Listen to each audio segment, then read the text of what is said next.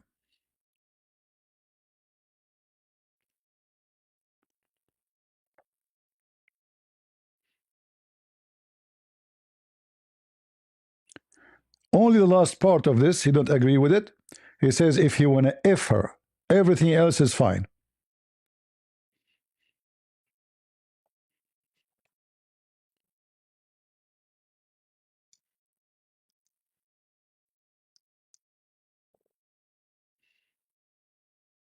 Ahmad spoke about a man who feared his bladder would burst from sexual arousal or that his testicles would rupture from holding back urine during Ramadan. He said the man extracted the fluid but did not specify how. Ahmad said, "In my opinion, he should extract it in a way that does not invalidate the fast of others, such as masturbating with his hand or with the body of his wife or female slave who is not fasting. If he has a young or underage female slave, he can masturbate with her hand. What? And the same applies to a non-Muslim woman. What? Intercourse is permissible with her in areas other than the vagina if he desires intercourse." What? Using the hand of little child? Did you see it? In Arabic it says طفلة, not young. طفلة is a child, baby. If we go back to the book and we highlight طفلة, what the word طفلة is? Child. So those are slaves or a slave child. So now he's fasting. So he's not supposed to have sex, but he's horny. What he can do? So the Muslims advising him, the scholars, you can use the hand or the body of your wife. Excuse my language. You can mute the speaker if you have children around. And then mute, mute, mute, mute, mute, mute, wee. So you grab your penis and you brush it on the body of your wife, like making paint, like zoom, zoom, zoom. He's horny, brother. What he can do? And I mean, the fasting, all of it is few hours, and they sleep all night, and they can do everything. Or by the hand of his slave, or the child, or very tiny child, صغيرة, or the one who is a kafira, which means non-believing.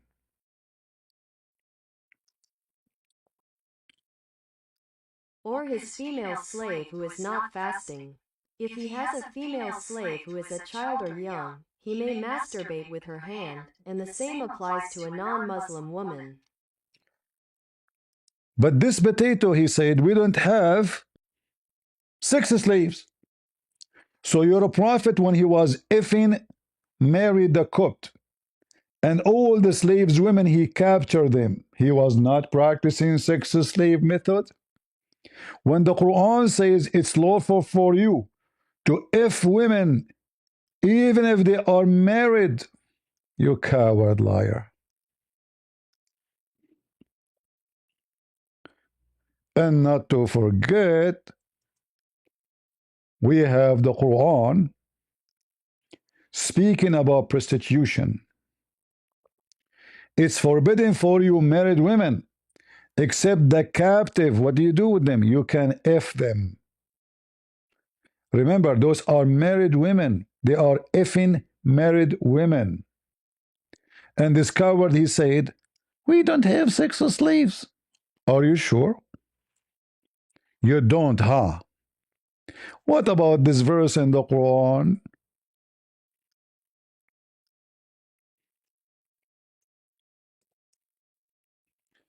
He will say this verse in the Quran is da'if.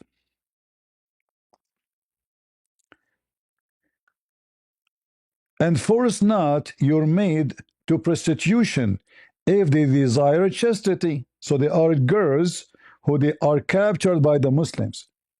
And the Muslims are forcing them to do prostitution. Muhammad said to them, because the women complain, not the slaves, the wives of the husband, they don't come home. They are pretty women. They are busy doing pimp business.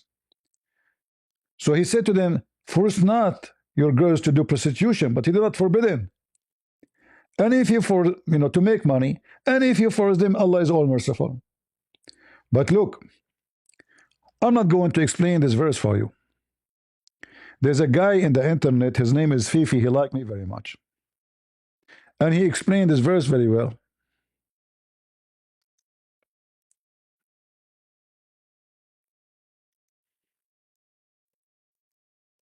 Let us find the video.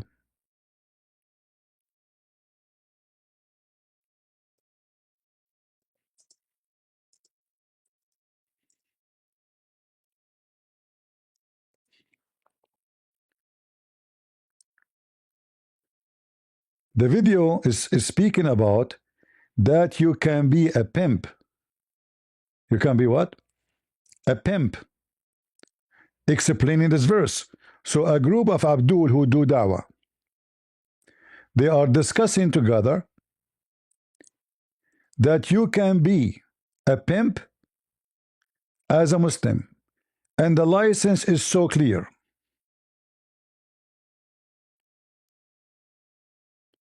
Very clear. Yeah, Farad, Let me see.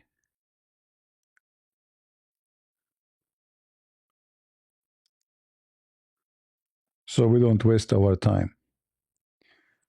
Which minute?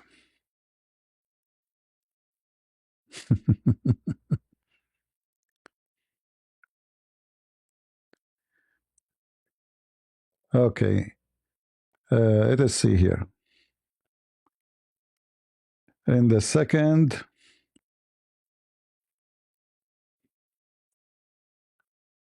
no, not this one. Hold on.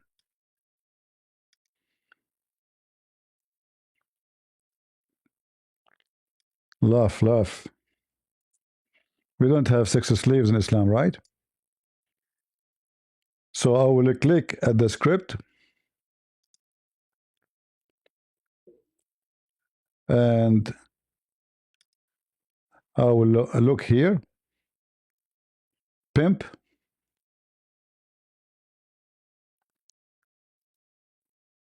Go. verse is that you can be a pimp. Exactly. Exactly. So that's funny. What the verse is saying: do not force your slave women into prostitution, so that you might gain something out of it, some worldly. Listen, Be listen. a pimp. Exactly. So that's funny.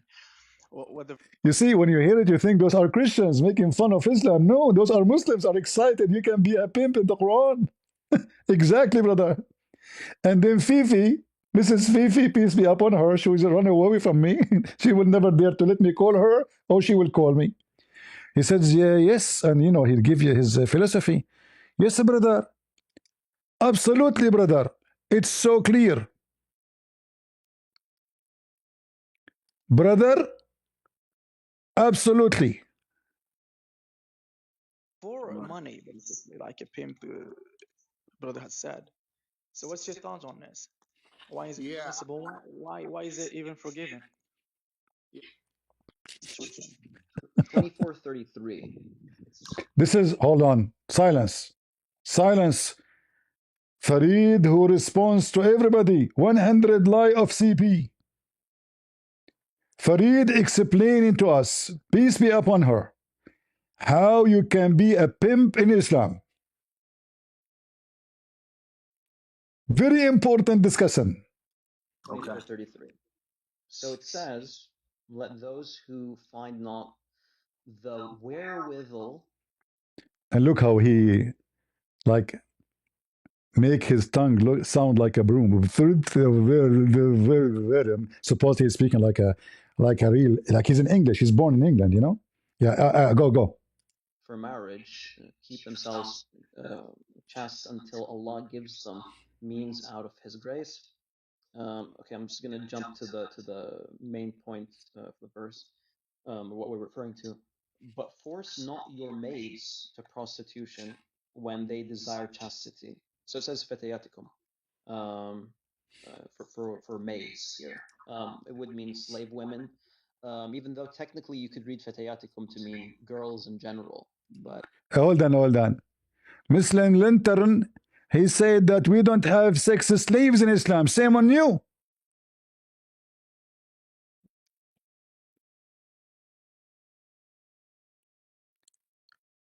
It looked like Muslim bend over turn. He have a new religion, have nothing to do with the religion of Faridi. Do you have different religion like the Quran? This is the same Quran. It says clearly the Muslims, they can use girls, and if they agree, even greater. It says it clearly. Force them not if they don't agree. But if you force them, Allah is merciful. So if the slave women agree to open a business as a pimp, and this is what they are discussing, and you heard them saying how many times they said the word pimp, you can be a pimp? Are we making things up? Guys, are we making things up? Did they say in the video many times, yes, brother, you can be a pimp, brother? Brother? Yes, brother. I'm sure from the context, we'll all agree that it's referring to slave women and not daughters, right? I'm hoping. Wallahu alam. I'm hoping, Allahu alam, I'm hoping. I hope it's not for our daughter, because in the Quran it doesn't say slaves really. It says fatayatakum. He's right. He's being honest. Fatayatakum mean your girls. I'm hoping it's not for our daughter.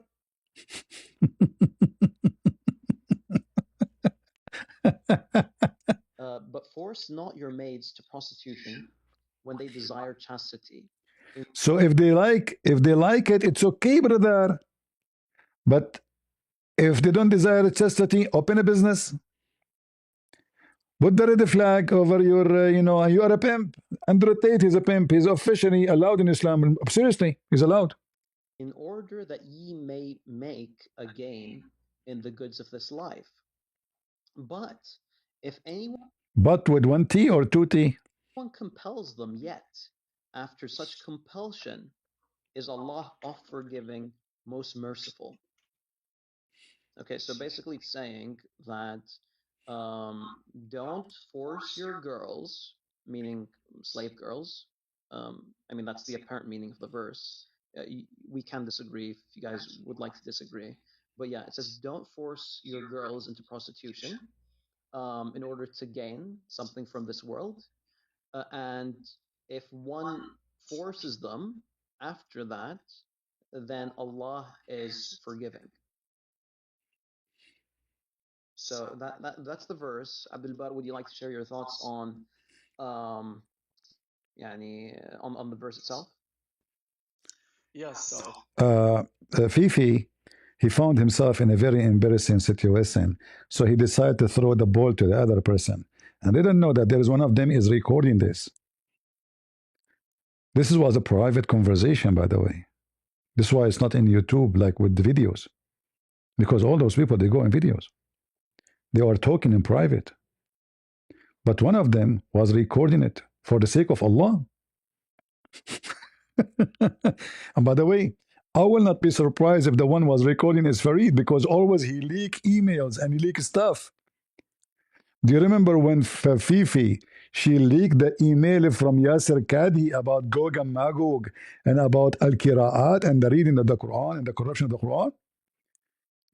His real name is Farid Leak. Farid Leak. Brother, do you like to share your thought about the pimp? Go ahead, his pimp business.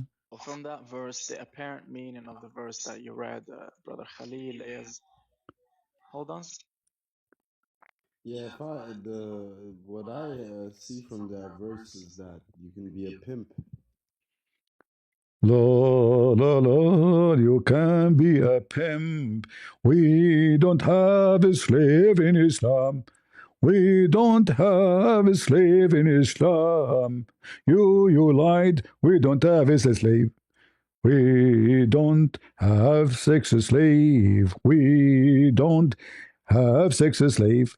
but we can use them as a prostitute. That is not a sex slave. I got you, busted, busted. I got you, busted now. I school you forever. I will post this video right now. You schooled the guy? You did school GodLogic? Are you sure? I mean, don't you think that this is too much of a schooling? Huh? Man. You offer them $5,000. No, my friend, don't do that. Don't give your money to the Muslims. Don't do that. What are you talking about? No, don't. No, I will not accept. I will accept to debate them, you know, but don't give the money to the poor Christians in Nigeria, my friend. Why you want to offer those wicked people money? They want to debate, they can debate. $5,000 for those wicked. My friend, there's many Christians, they need money and they need help. No. You can offer them camel urine. It's more priceless. You know? You can buy an auction Quran from David Wood, like the one have holes in it. It's very expensive. $5,000 to Mimi Hijab. Even if you offer him a $5 million, will never do it. I mean, the guy is obviously like he's bankrupt now. So listen carefully, brother.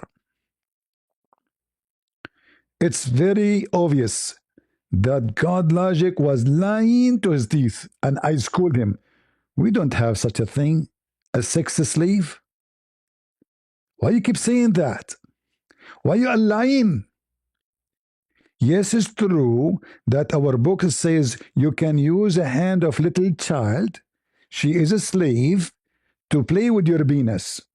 But this is not sex slave. She is a child slave. I have her at home. And she was doing nothing at that time.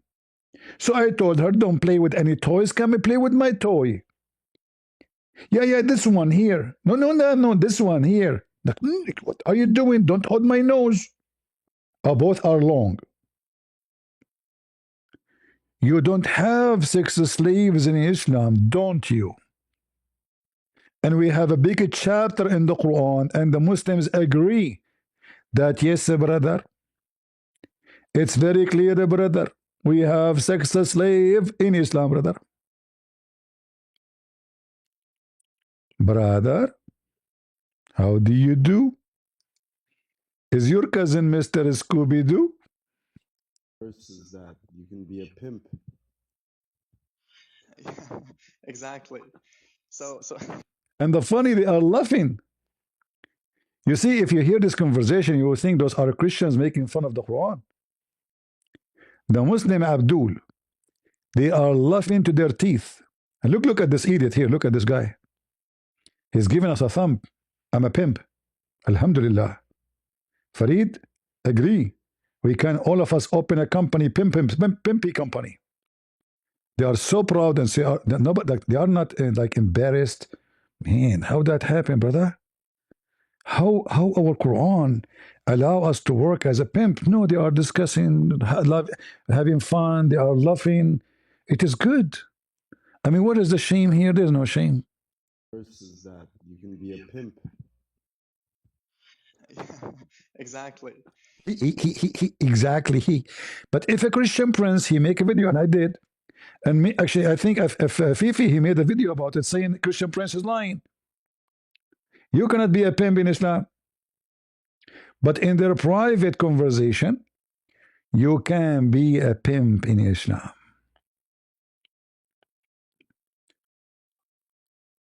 Do we have any Muslim?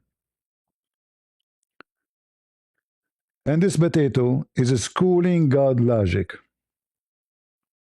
And by the way, they allow him to be in the stage because he said to himself, I don't think he knew much about Islam and he don't speak Arabic, so he cannot corner me. And I will play all the games, but you can notice here, he could not answer the question. In fact, he refused.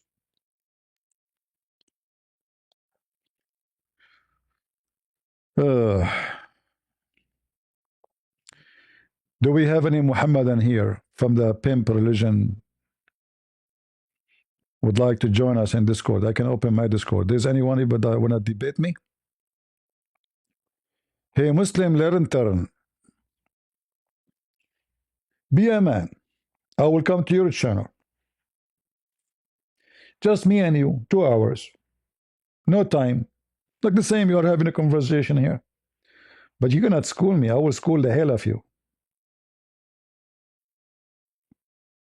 If you don't dare to take me to your channel, come to my channel, even though you are just a kid. You are just a stupid kid, making money from those stupid Abdul. But I'm very humble. I will go low. In fact, I'm going low. When I talk about Muhammad, I'm going very low. To go high, you talk about Jesus. To go low, you talk about Muhammad. It's a fact. I mean, what kind of religion it says you can use the hand of little tiny child to do masturbate with her? Do you Muslims have ethic? Do your prophet have ethic?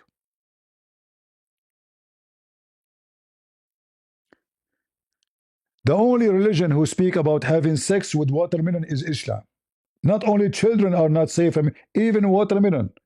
Vegetables, as you see, cucumber, zucchini. What about the penis of a dog? What about cutting a penis of a man? I can show you all the reference.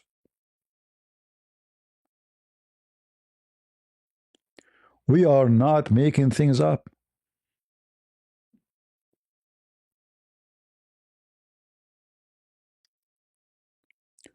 What kind of religion this religion is?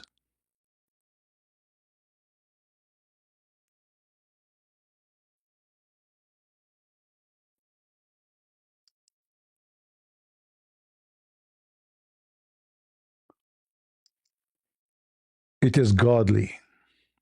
Mm.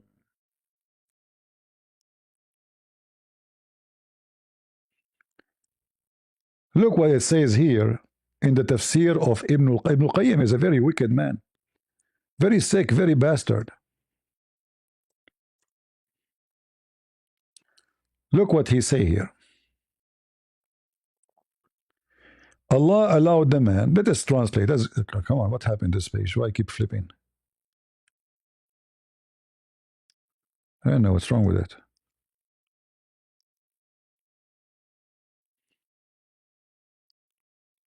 It is permissible for a man to enjoy his female slave, whom he owns by right of possession, through sexual intercourse and other means, but it is not permissible for a woman to enjoy her male slave, Uh-oh. neither through sexual intercourse nor any other means. This is also a testament to the perfection and wisdom of this divine law. Absolutely. The master has power over his slave, rules over him, and owns him. Similarly, the husband has power over his wife, rules over her, and she is under his authority and control, almost like a captive. Like a captive. For this reason, the slave is forbidden from marrying his mistress. Due to the inherent contradiction between his being her slave and her husband, and between her being his mistress and his sexual partner. The ugliness of this situation is well known and intuitively understood by all rational minds, and the law of the wisest of rulers is far removed from permitting such a thing. What a religion. What a religion, my friend. There's a woman, actually, there's a Muslim woman. She married a black slave. What she did? She married a black slave. She was punished severely, and for sure the marriage was invalid. It's against Islam.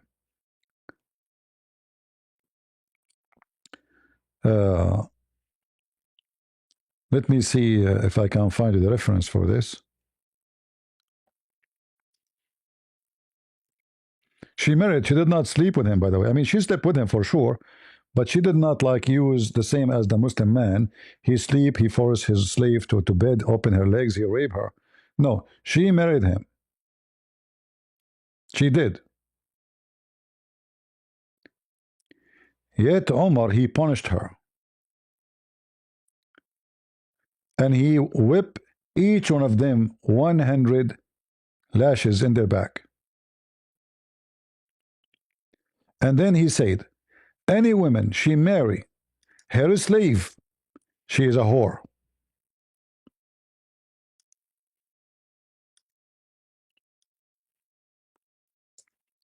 And this is the reference. The book is Al-Musannaf. Let me translate for you so you can get an idea. Better than reading. You can take a screenshot if you want.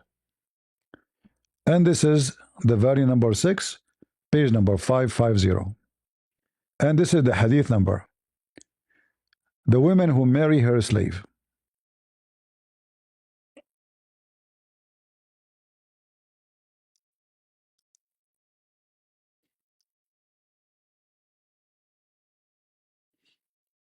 Four oh six 118.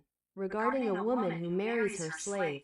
1. Abu Bakr narrated to us, saying, Muhammad ibn Fudel narrated to us from Hussein from Bakr, who said, a woman married her slave. When she was questioned about it, she said, does not God say, and those whom your right hands possess? This one is possessed by my right hand. Another woman married without witnesses or a guardian. When she was questioned, she said, I am a widow, and I have control over my own affairs. The matter was brought before Umar, who gathered the people and questioned them. They said, we have argued against you with the book of God. May his glory be exalted. Ali said, I have argued against you with the book of God. So he flogged each of them 100 lashes. Then he wrote to the provinces, any woman who marries her slave or marries without a guardian is considered an adulteress. See? The woman who marry her slave is a whore. Yeah, this is the link, no problem.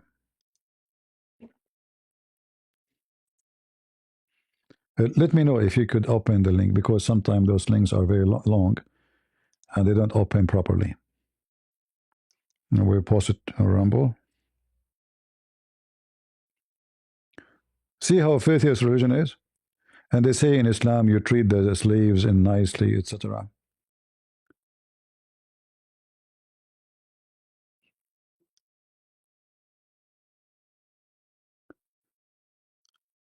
And in the same video, the guy he speak about beating slaves. He said in the Bible it says you can beat slaves. In fact, the Bible says that if you beat slaves, you will be punished, and if the slave die, you will be punished. And not only that, he will be free if they're just beating him. It is your religion says it clearly that even Muhammad, he beat Muslims who they aren't even slaves. So what do you do with the slaves? Muhammad, he says, don't beat your wife the same you beat your slaves.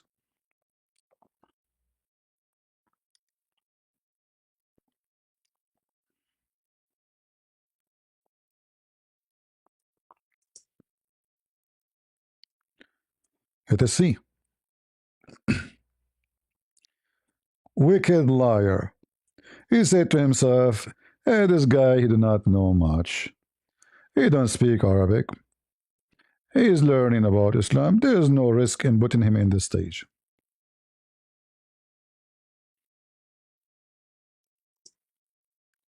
I'm going to school him. But it didn't work. He looks stupid. And the funny, he is posting it now. I mean, look how horrible. Bad mistake, big mistake.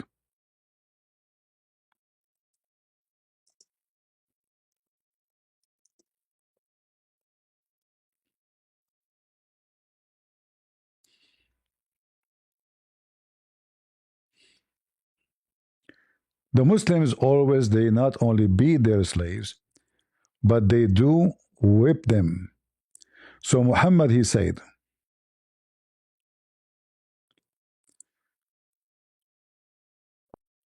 you whip your wife the same you whip your wives, sorry, your slaves. At the end of the day, you sleep with her.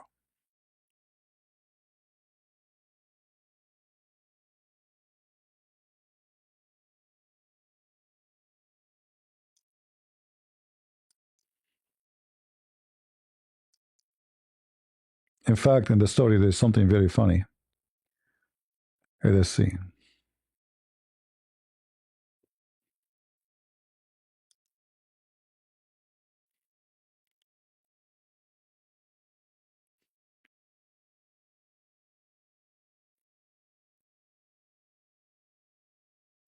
And even when Muslim, he said, when Muhammad, he said that, people, they start laughing until one of them, he farted, or a couple of them fart. I'm serious. You know, I wish I had. Hold on, I'm looking for it. Imagine he is saying, speaking about some, they are mocking mockery of women. So Muhammad saying to them, the one of you he do beat and he whip, not beat, he use a whip. His wife the same as you whip your slave. And then at the end of the day, you sleep with her. What the Muslims they do? They start laughing and they farted. I'm not joking. Let me try to find it. Hold on.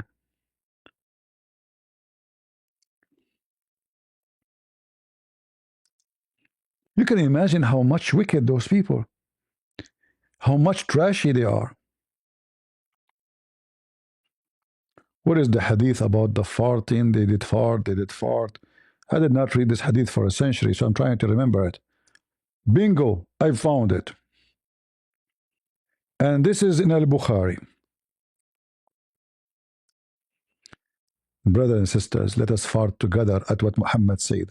What Prophet Muhammad said is so funny, brother. And now we are going to fart together. All right, brother? Let us fart together. Read with me. Maybe Christian Prince is lying. Sahih al-Bukhari 4942. Somebody give this hadith to GodLogic, please. Tell him CP send it to you.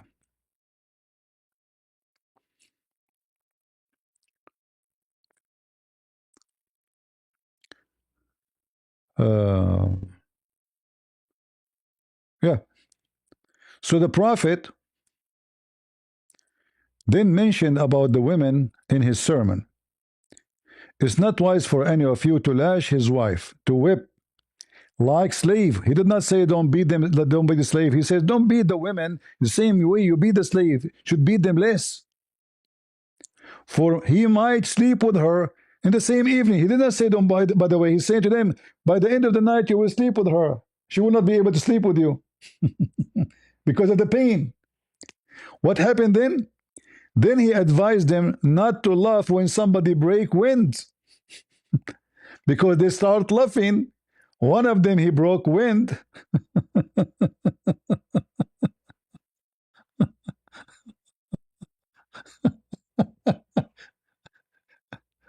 أمة بني ضرطة شعب الضراطين في الحلوق. شنو هذا؟ They start laughing, and one of them he break wind, and they start laughing. They said, "Don't laugh when somebody fart, okay?"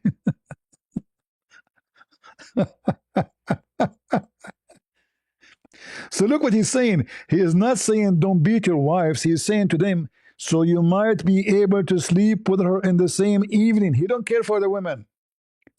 He's telling them if you whip her back, because the whip have to be in the back mostly, or her legs, or her butt, she will be in pain for many days. She will not be able to sleep in her back.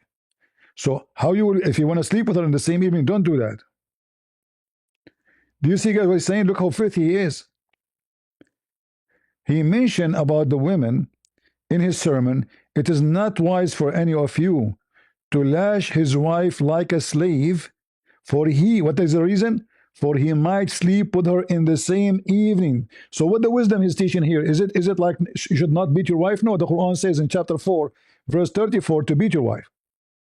He's saying to them, you beat the slaves, no problem, as much you wish. But don't beat the wife the same you beat the slave, because it's for your benefit. I'm advising you, because you might go to sleep with her in the same night. You will not be able. And then one of them, he farted. And then everybody start farting, start laughing too.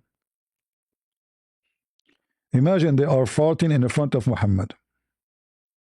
Too much respect, Prophet of Allah. Prophet, Prophet, the Prophet is making a sermon, and the Muslims are farting. And this is the Al Bukhari. And you know, you can imagine what kind of uh,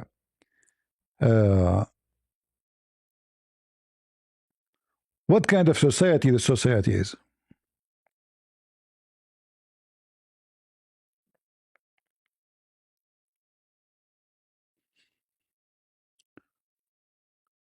Just to give you an idea.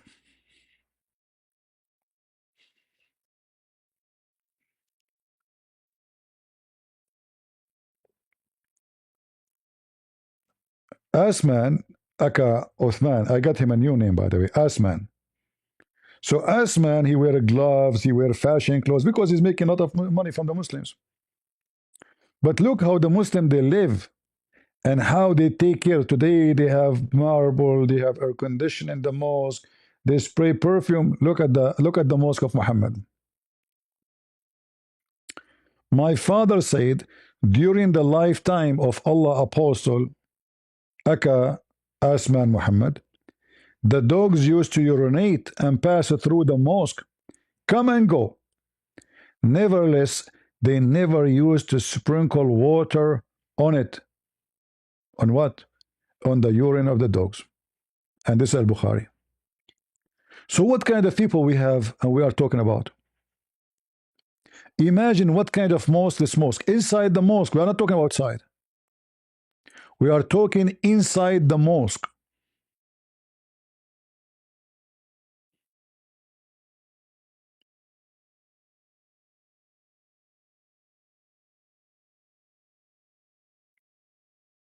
I see a Muslim is complaining in the chat. Do you want to call me, my friend? Who is a Muslim would like to call me? If there is anyone, he is, I welcome everybody, even kids like this guy. He will never dare to kill me. He's a kid. He's making money from those foolish people. $5 a minute. I have degrees in law. I mean, even lawyers don't charge that much. $5 a minute? Do you see how this religion, how much business it is? You call him, he charge you $5 a minute. The same as Sheikh Asim. Sheikh Asim, he have different price now. You know, all of them. They are doing charity for the sake of Allah. But you have to pay me, sorry.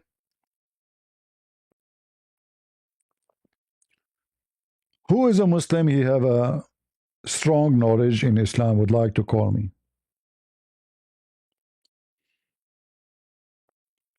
Anyone?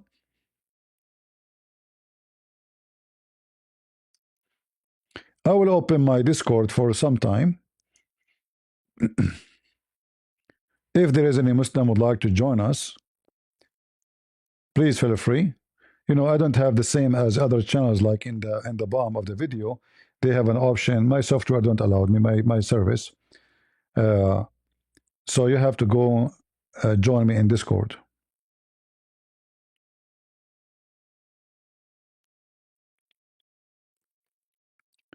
Will we destroy the Celeste piano many times, don't you know?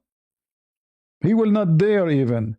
Even I told Uthman he can bring the piano with him. He did not dare. Two of them versus me.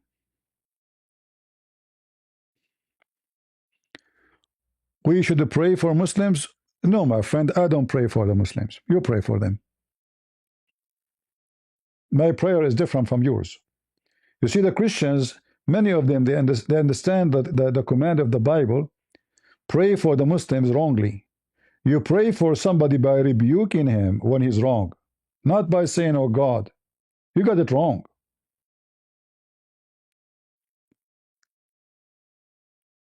We don't pray for wicked people. We rebuke them.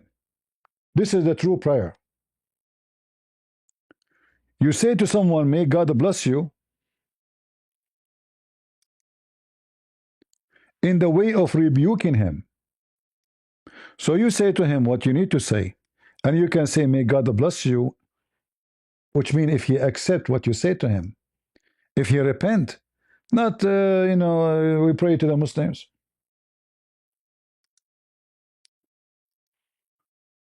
Do you pray for rapist? If somebody rape your wife, do you pray for him? So he's raping your wife now, and you are praying for him? So we need to understand that what the Bible is teaching is not really what many people they keep repeating. We made the love of Jesus sound very, strange. That doesn't make sense. Jesus was not a hippie person.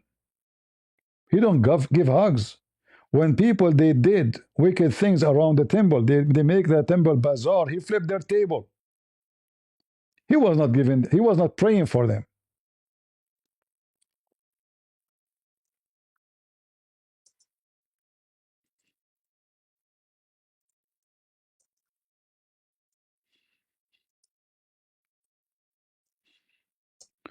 Let us open Discord.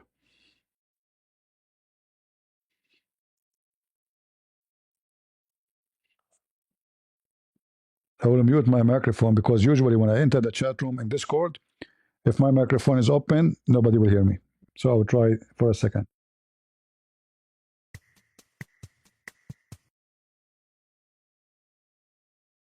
All right, we are in. Let us see if it's going to work. I am now in Discord. Do you guys hear me in Discord?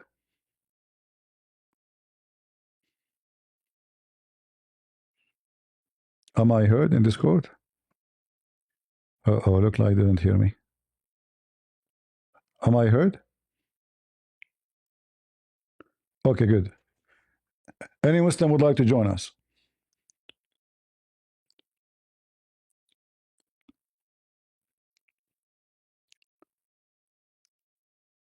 This is our Discord. You can scan it and you can join us right away.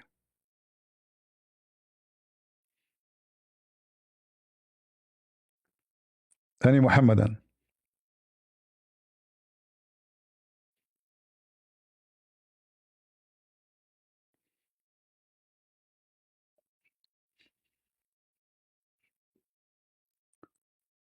You little chicken. So the Muslim here, he thought he is going to support Uthman. What about you invite him to debate you, you coward? Real debate. Look what he did. He told him, I will not allow you. I will not allow you to ask questions. I will not allow you to do this. I will not allow you to do that. And you, in your title, the video, you say, I schooled him? And you are a follower of a prophet. He said, bite the penis of your father? Is it your prophet and Umar and etc.? They said, go and suck the clitoris of Allah? And why Allah they have a clitoris? Is that the clitoris of the black stone? Yes. What kind of religion the prophet and his companion they say to people, go and suck the clitoris, go and bite the penis, and you are complaining about him and what he said, and speaking about being better human being? What people will say when they see this video and laugh at you, at your prophet whipping the back of Muslims and cursing them and using the F word to them, and he claimed that when he do that, Allah will make it as a mercy for them. And what make it more funny and garbage, that he admit that they don't deserve it. He whipped their back. Not only he insult them, not only he cursed them.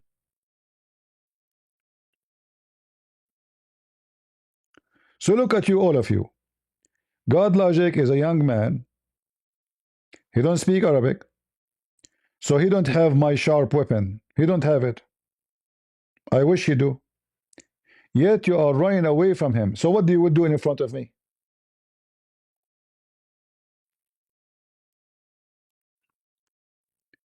Isn't it embarrassing to say to the guy, come, oh, if he fly all the way, come debate me. And this ass man, he did not even dare to leave the door of the mosque.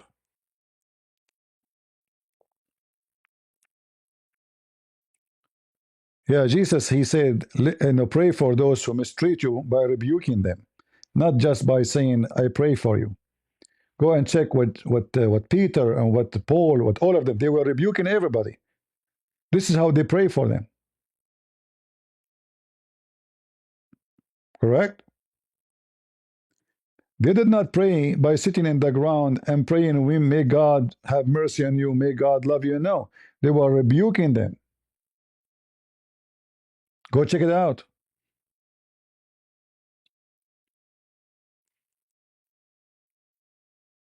Isn't it Peter who said to them, "Look what you have done to the one who was sent to save you"? The one his name is mentioned in the Old Testament. He was rebuking them. He did not give them hugs.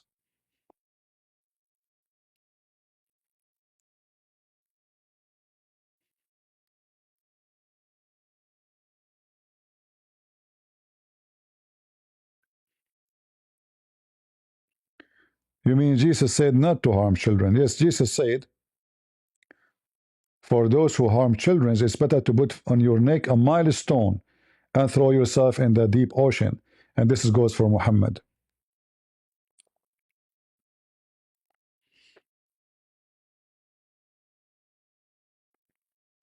Isn't it Jesus is the one who called them snakes, evildoers, hypocrite?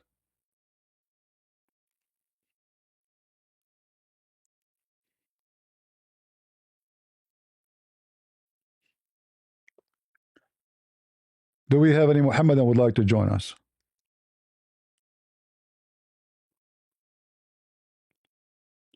Any Muslim would like to join us?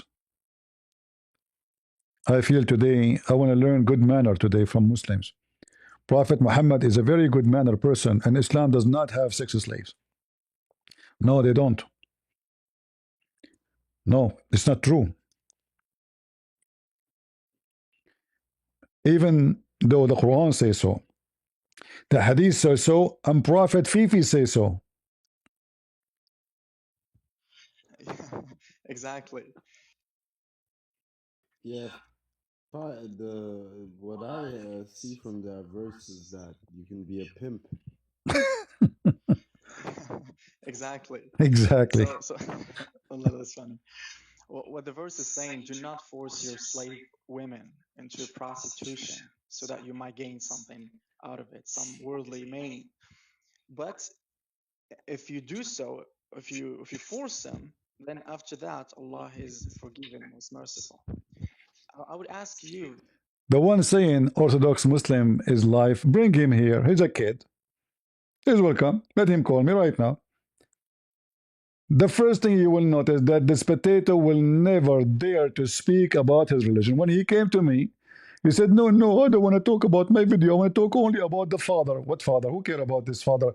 The Muslims suddenly they believe in the father. He refused to talk. I said, "Okay, let us play your video.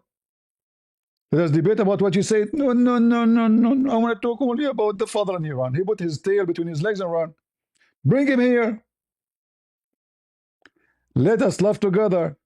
A bunch of potatoes. Brother Habib, if you're interested in answering, why would God be forgiving to those people?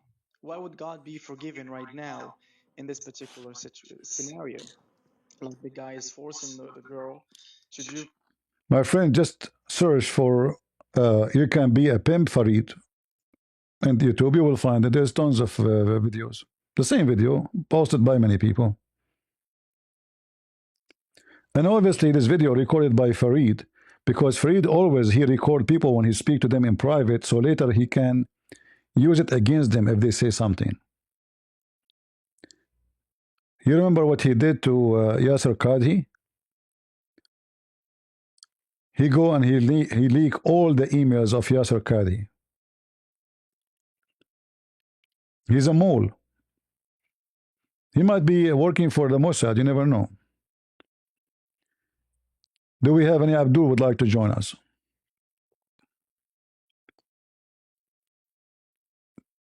Mayday, mayday, anyone.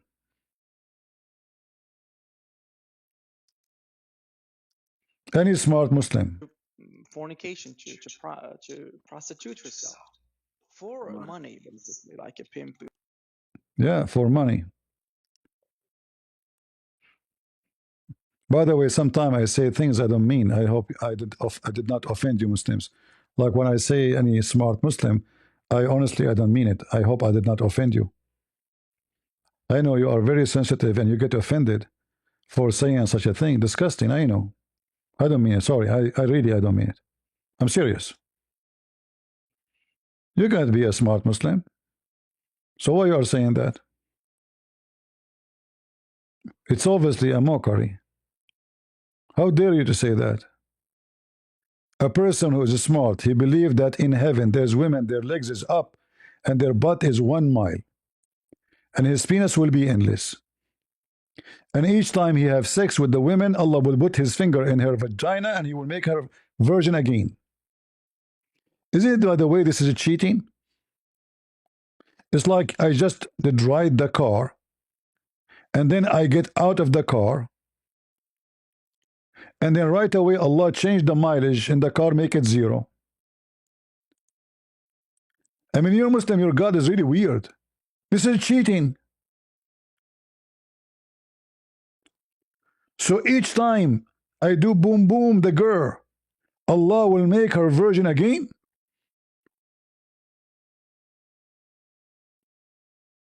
Well, nothing new.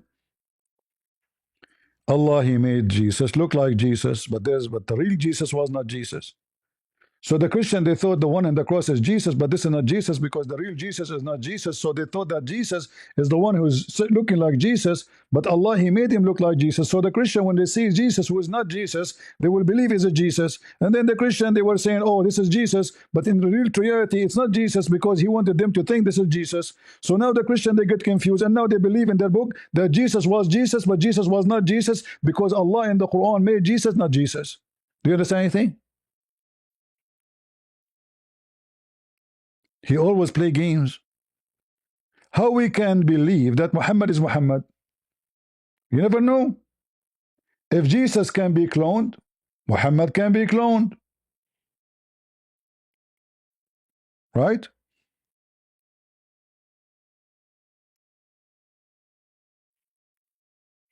How we can actually, Jibreel, I mean, guys, this religion is full of cloning. According to Muhammad, Shaitan, he cloned Suleiman. When Suleiman, he went to the bathroom, may Allah bless his shit, his wife Jarada was outside because Suleiman, he don't take his ring, which are given to him by Allah to him with the bathroom. So he gave the ring to his wife. Her name is Jarada, which means Loctos. This ring, if you wear it, you can control the world, like the ring of the Lord, you know, the movie. So he gave his ring to his wife. He went to do shit. When he was inside, Shaitan came and he made himself look exactly like Solomon. So he came, he said, okay, I finished shit, give me my ring. So the wife, she gave him the ring because she thought this is the husband, Suleiman. He put the ring in his finger, and bingo, he became the king. And then he kicked out Suleiman from the palace.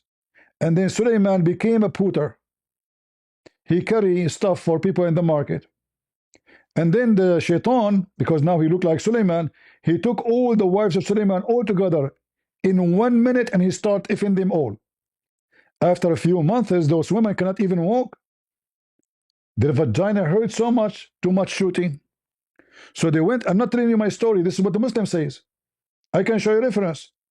So they went to the elders and they told them, this is cannot be our husband. They said, why? He said, he's not normal, he's so good in bed. I mean, this guy never get tired.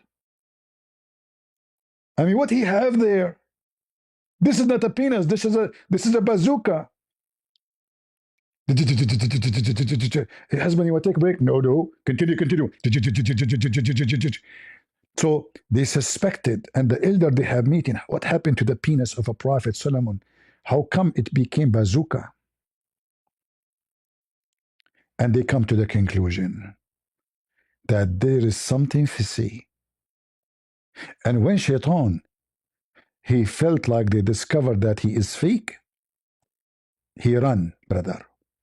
And he threw the ring in the ocean. And then, brother, subhanallah, brother, subhanallah, true story.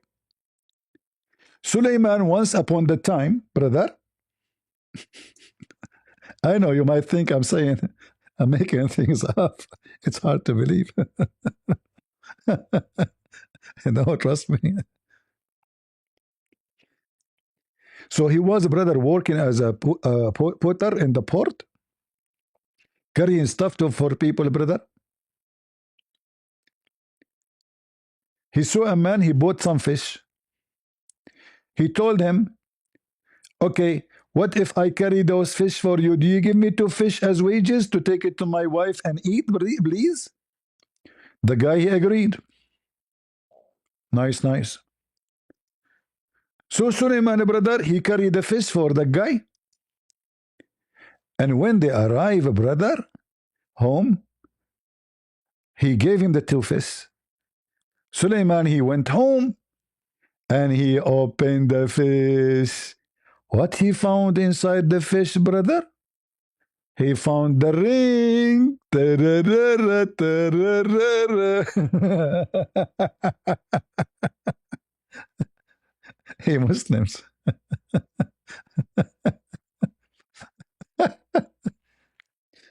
Oh, yeah, Lord have mercy.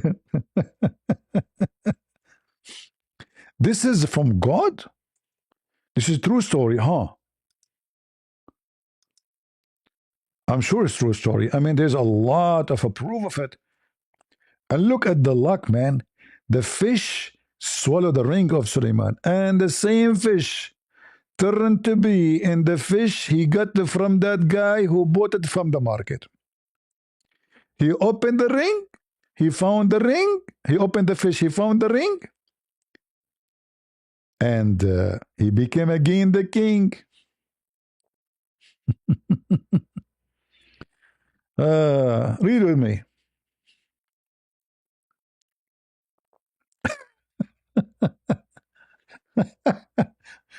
I mean, those stories are really horrible.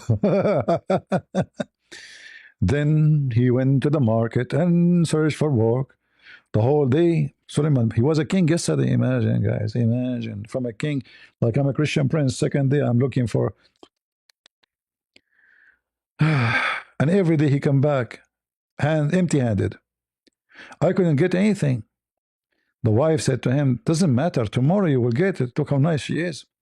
Next day again, he went. There was a repeated again. He repeated the same thing.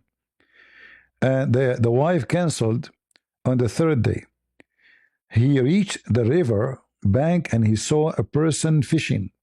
By the way, there's many stories. This is one of them. He said to him, shall I help you in the return of in return of 2 fish? The man agreed. Suleiman helped him in catching the fish. In different story to carry the fish. I will show you. The fisherman gave him 2 fishes as a wages, and Suleiman thanks Allah, and he cut open the fish, and he found the ring in the stomach of the fish. Hey, Muslims, I mean, those stories are amazing. We have to be honest here. Isn't it? This story is amazing. Guys, okay, you know what? Let me make a vote.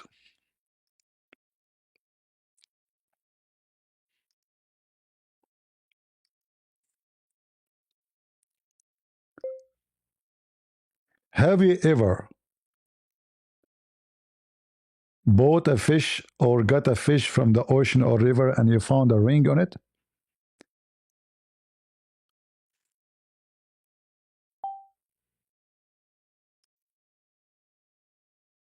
Here we go. Let us see if there's any of you.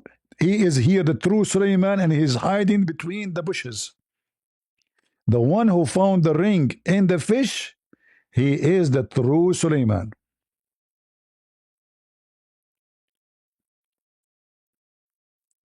$20 Muslims. We have 20 Muslims.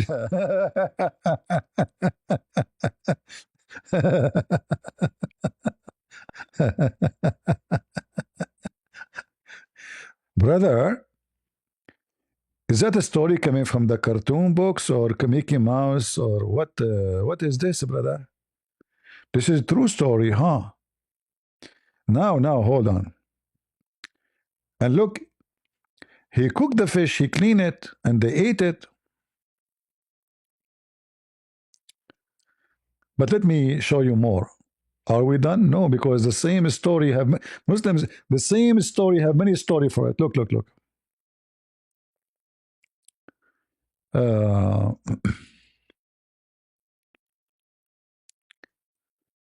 what the story he says. And by the way, Suleiman, his wife, she was half genie, half a human. Do you know that? And she killed the king. Anyone knows how she killed the king?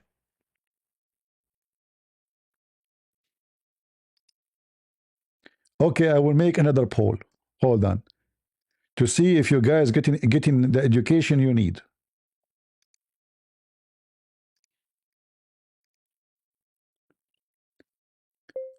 How the wife of a prophet Solomon, she killed the king.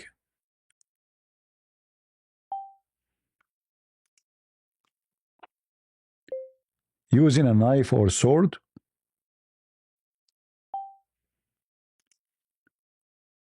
or using high heel shoes. Bingo. Let us see how much educated you guys are.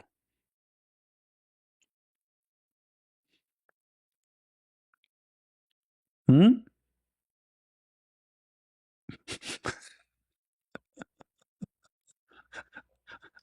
Until now, 12% using knife, 81% saying using high heel shoes.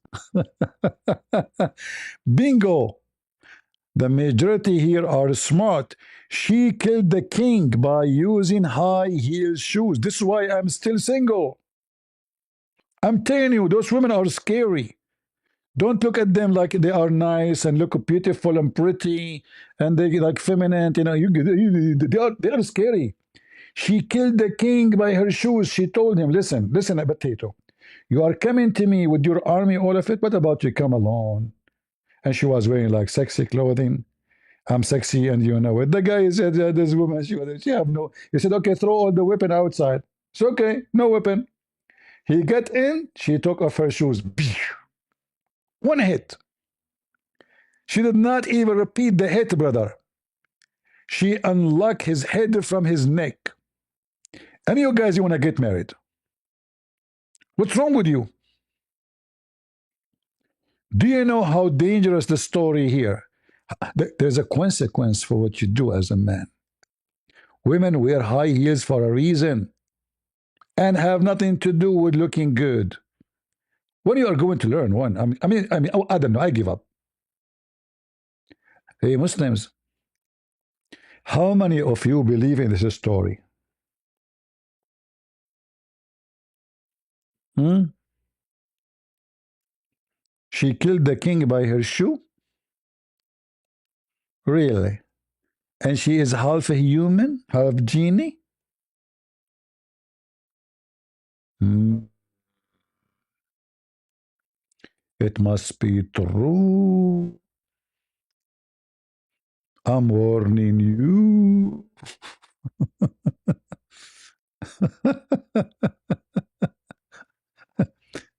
All right. Let us ask you another, let us make another poll.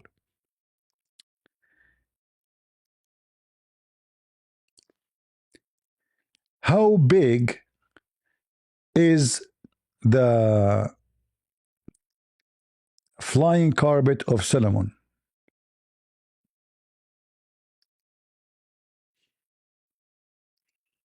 Do you guys like this poll?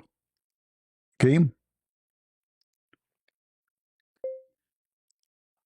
How many miles was the flying carpet of Solomon?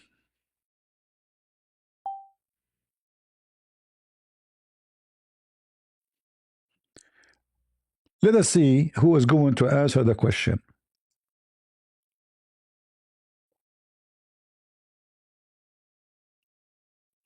Anyone knows?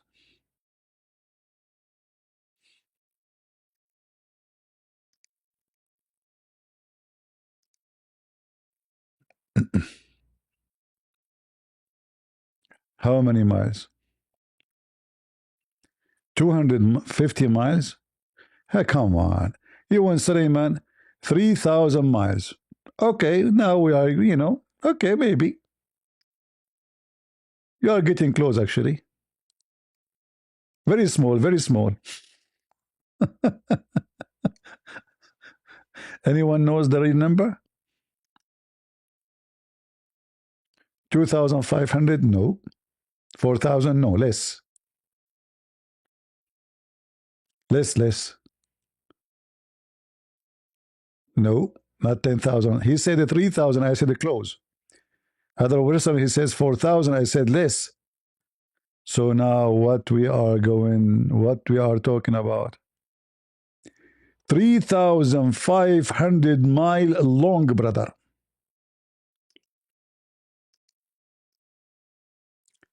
The size of the flying carpet of a Prophet Solomon. Brother,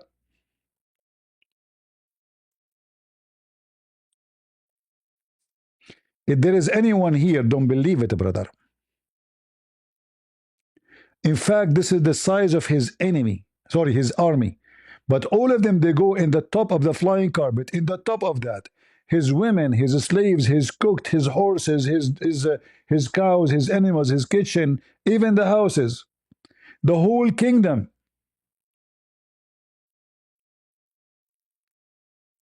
On the top of the flying carpet, as you see.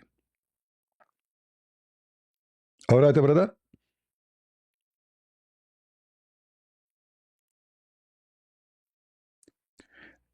So they ride on the carpet, brother. And Suleiman, he ordered the strong wind to lift the house, which is in the top of the carpet. And they fly, all of them, all his kingship. Read with me here, brother. Do we have any Muslim who don't agree? Anyone?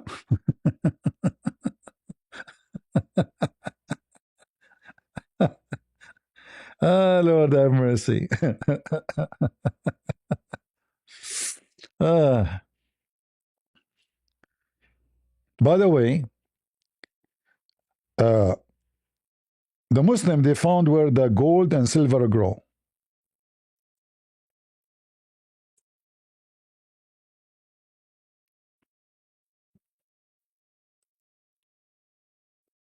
All right?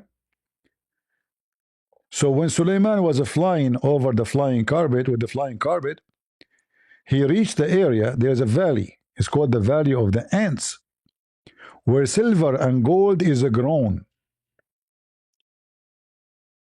How many of you here are farmers? Be honest with me. Do you grow gold and silver in your backyard and you don't pay your tax to the government?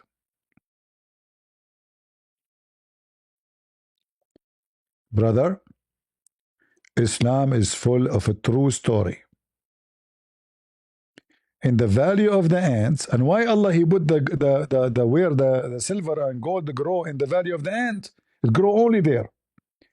So the ant will protect the valley from any invasion. You saw those Americans, they go to this, like Columbus, etc. No, they cannot. Sorry. The ants are waiting for you. So he has protected it with the weakest creatures like ants. And if a powerful army went to enter, it cannot do so, brother. The ants are waiting for you. Imagine Trump commanding the USA Army and all the F-13s, all the F he have, without dirty meaning. Can he go to the Valley of the Ant? No. The Marines there will be eaten alive. The ants are sharpening their teeth, waiting for you. See, actually, the reason Trump now is hesitating to go to Greenland, they threaten him by the Valley of the Ants. They told him, do you know what we have here? As soon he heard that the value of the ants exists in the Greenland, Trump he flee like Solomon with the flying carpet. Do we have any Muslim would like to call me? We are in Discord.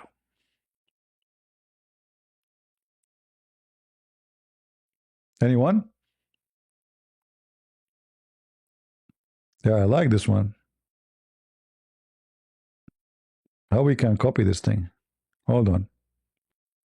There's a way we can copy it. Uh,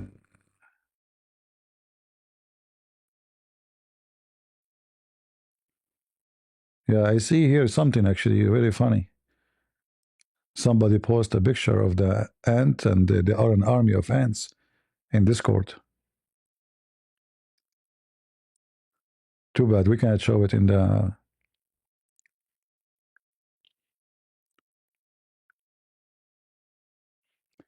Do we have any Muhammadan?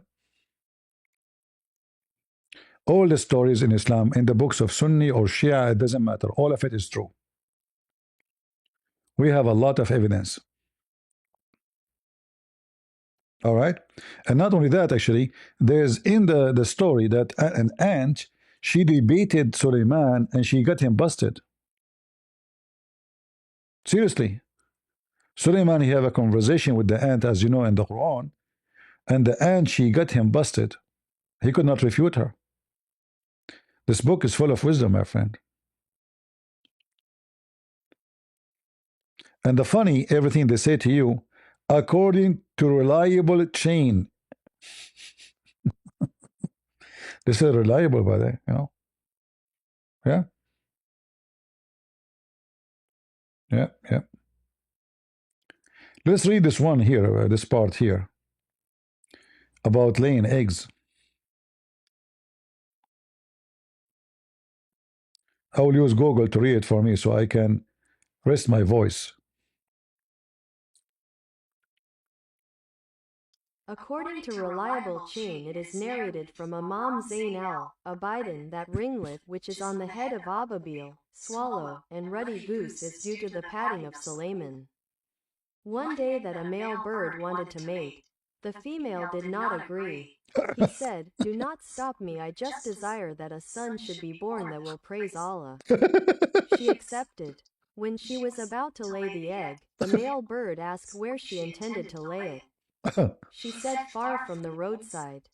The male said that you lay it near the road, so that if anyone sees you, you would not think that are laying egg, think that you have come to feed. So she laid the eggs at the side of road and sat on it. When the time of hatching of egg approached, all of a sudden the entourage of Suleiman came with full dignity and honor. Birds had shadowed him. Female bird said to the male, "See, the army of Suleiman is approaching, they will break my egg." Male said, "Suleiman is merciful. Have you hidden anything for your young ones?" She said, "Yes, a few locusts." She asked, "Have you also hidden something for the young ones?" He replied, "Yes, few dates which I have saved from you." The female replied, "You take your dates and I will take locusts and then sit on the way of Suleiman and offer him these things as gift because he likes locusts much." They reached with their gifts. When Suleiman saw them, he stretched his right hand where male perched and on the left perched the female. Asked them of their condition and they replied. Then he accepted their gifts and turned the army to another side of the road so that no harm may come to their eggs. Then he softly patted their head and by its bounty, there appeared a ringlet. See how smart those birds? They gave Suleiman some lactose and some, brother, food. They eat, brother. And they told him, please take this and change the direction of the army so you don't break our egg.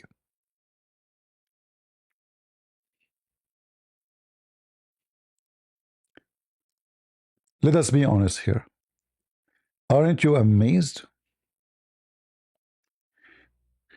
Do you have a doubt that this is a book from God?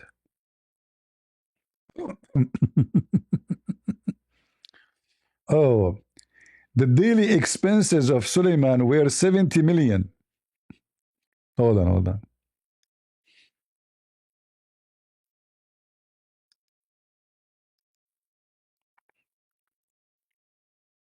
In another tradition, it is said that daily expenses of Suleiman were 70 million.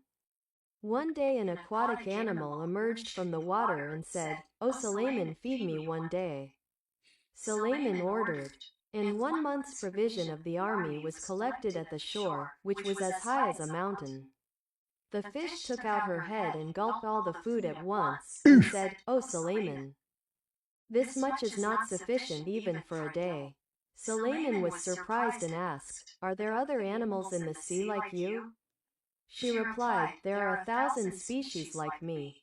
Suleiman said, "Glory be to Allah the Great King." Guys, a fish, she asked Suleiman to feed her. Suleiman, he grabbed food like an army and a mountain size. Mountain of food. The fish, she jumped from the sea, brother. And she did bite the mountain of food with one bite. Suleiman was like, whoa, whoa, how that can happen? And then he asked the fish, "Is there any fish like you?" She said, "Oh, we have a lot like this." All those stories are true stories. This is what the Muslim, those had the low IQ, you bring them to Europe and to America and give them visas and citizenship. So don't wonder if they go and do all the crimes they do.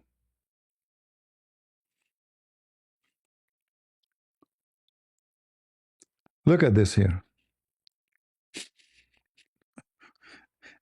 One day, a male bird said to a female bird, "Why you are stopping me from fulfilling my desire? If I want, I can pick up the doom of Suleiman and place it in my back and throw it in the river."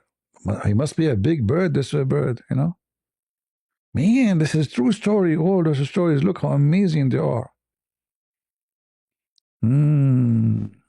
And here, Balkis. Oh, the story is getting complicated. Do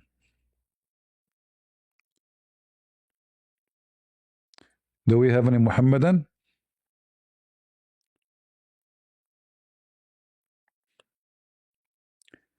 Any Muhammadan?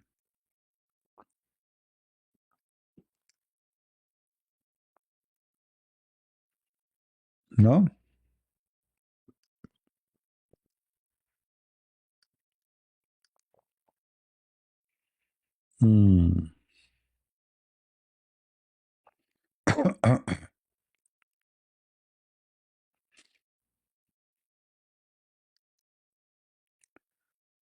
Let us see. Yeah, actually, it's speaking about. It should be speaking about in this page about the. If we search here, her legs. All right.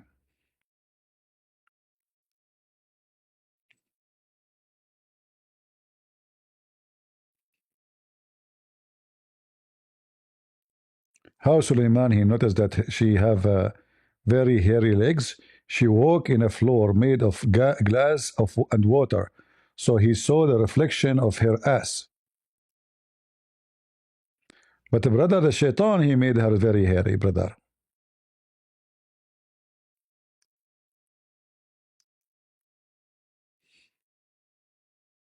Ali ibn Ibrahim narrates that before the arrival of Bilqis the jinn, as per the order of Suleiman, had constructed a palace of glass and had hidden it in water. It was said to her, "Enter the palace." But when she saw it, she deemed it to be a great expanse of water, and bared her legs. He said, "Surely it is a palace made smooth with glass." She said, "My lord, surely I have been unjust to myself, and I submit with Suleiman to Allah, the Lord of the worlds." 27 to 44, Ali ibn Ibrahim narrates that then Suleiman married Bilqis. She was the daughter of Sarah Jassariya. Suleiman ordered shaitans to prepare a thing by which the hair of her legs would be cleaned. Then a bath was prepared. Guys, shaitans, they do sugar to my wife's legs. I'm Prophet Solomon, by the way. All right? I told the genies to do sugar to the legs of my wife because she is very hairy butter. Do we have any Muhammadan here?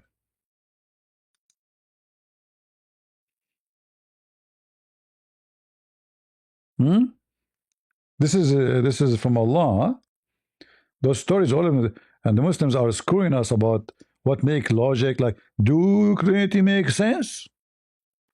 Who's talking about make sense? Muslims.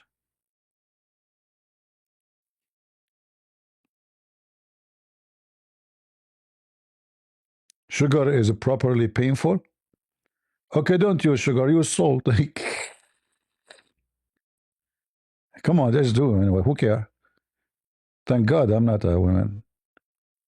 You do it with sugar, you do it with the salt, you do it whatever you do it. You have to do it. Otherwise, Suleiman will not marry you. It's a fact. Do we have any Abdul? Any smart, intelligent Abdul? And this guy, he is supposedly schooling. True story. Any Muhammadan? Mayday, mayday. Look like today we are out of them.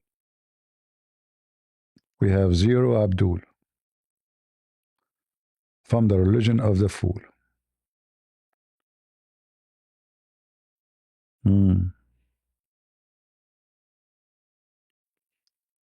No?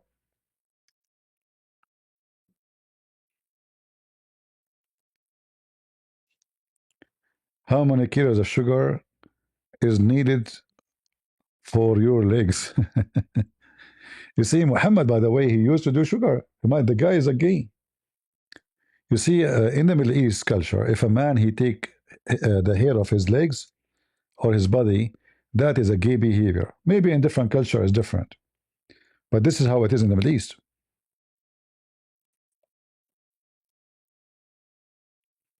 And Muhammad used to use something that's called an-nawra.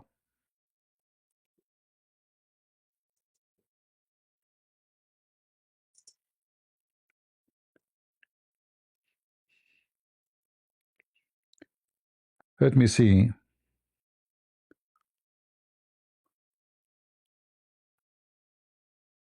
And for sure, the Muslim, they will say to you, oh, this is not true.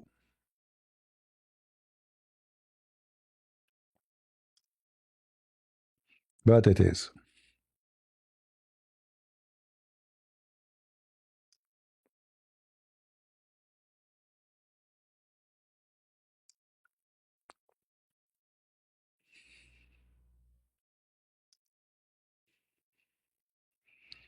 There is no question that Muhammad, he was practicing homosexuality. Otherwise, why a man? Especially in the Middle East. You know? In the Middle East, this is a shameful behavior.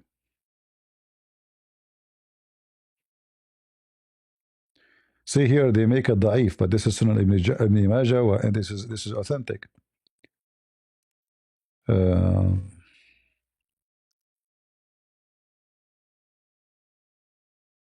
See?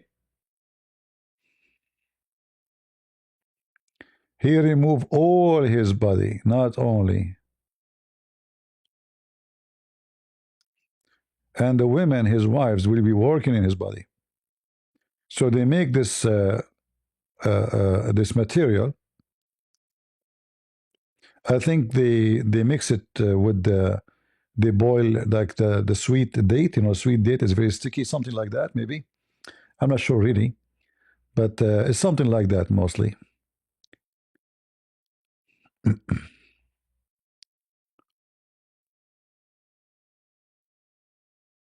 Yeah.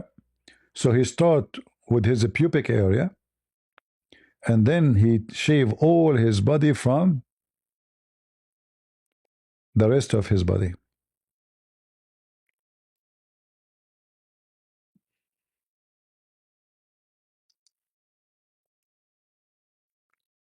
Any Abdul?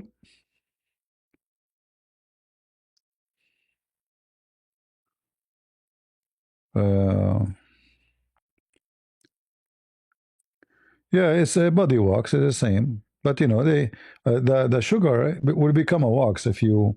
I think they add with it. So I don't know, like what you can search online.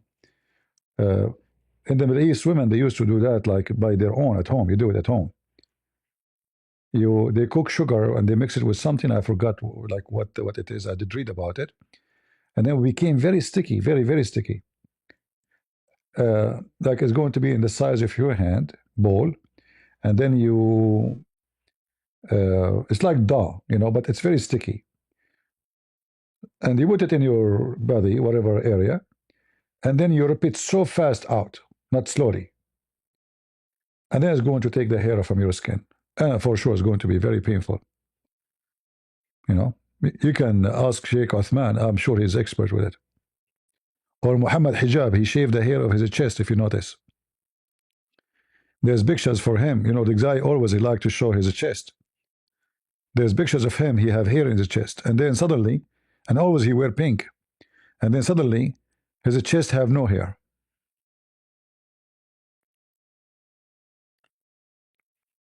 Sugar and lemon. Well, I think in the old days, I don't think in Saudi Arabia they have lemon, so I'm sure they use something else. You know,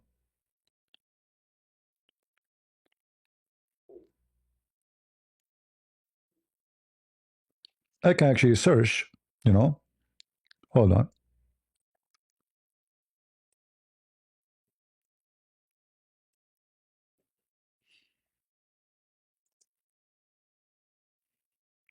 Let us see.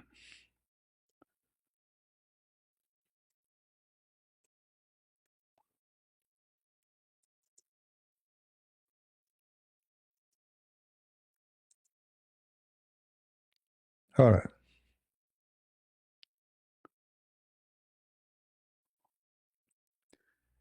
Look like they are using kind of calcium rock with what? Let us see. And they add to it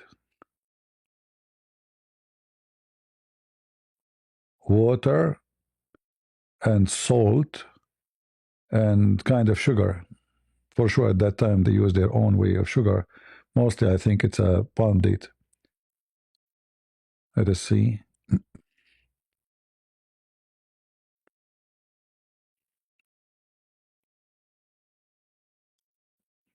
Maybe this is the correct one. Let us see. Let me be sure.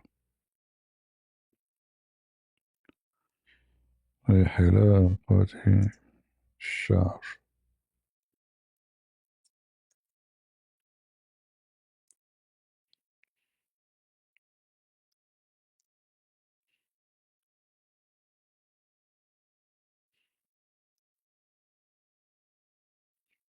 All right. I found some reference. I was right.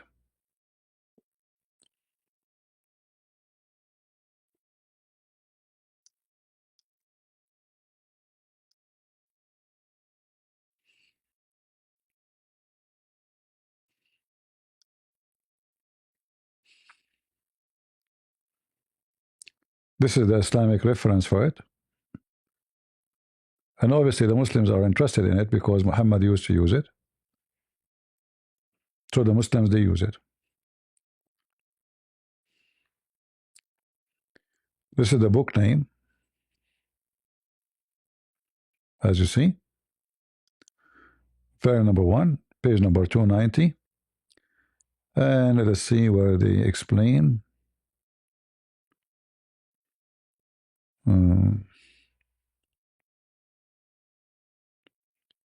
Where it is.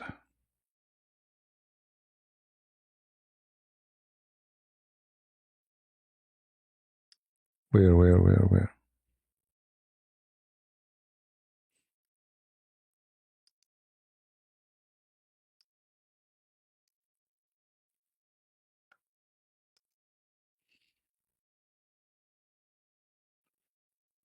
Maybe this is not the one we want. Oh. Okay, not the one we want, maybe.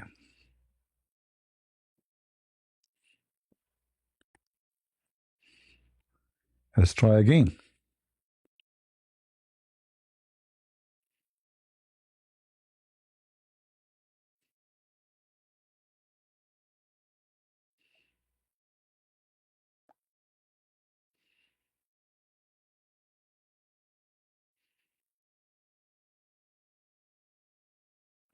Actually, I have the reference, but I'm trying to find like an official website. I have even the names of the number of the pages, etc.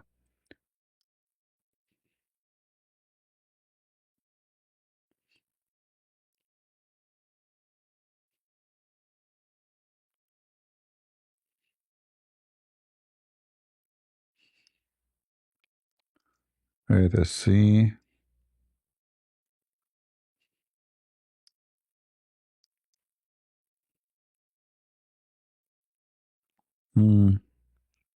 I'm having difficulty to find the book. But anyway, I will show you this, whatever I found. It's not an important topic anyway.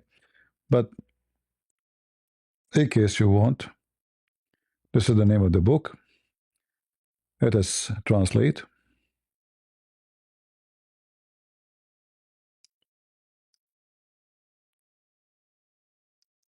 Uh,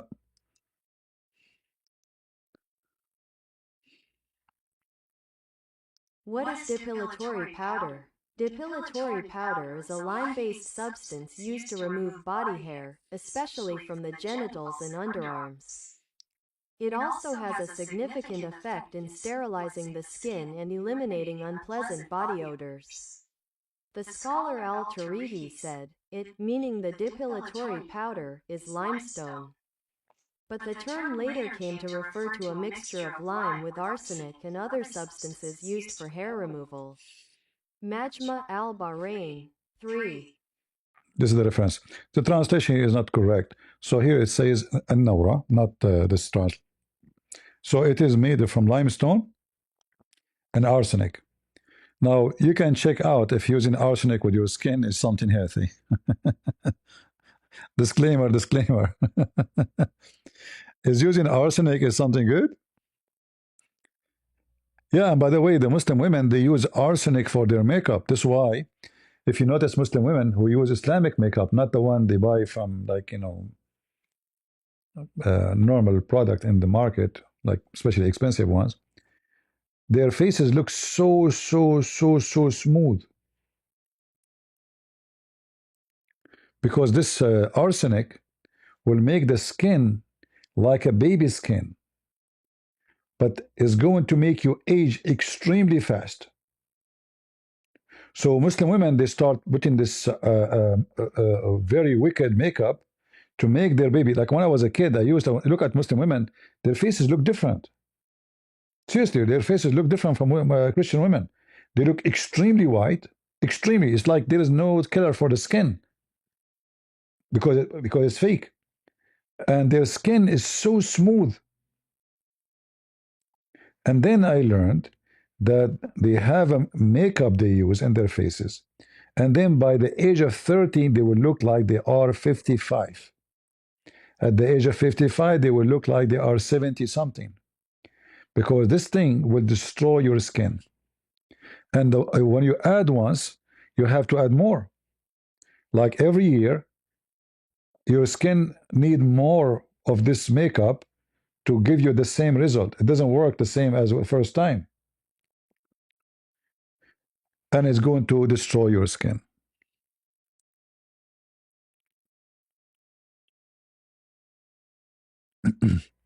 Let me ask Dr. Gogol.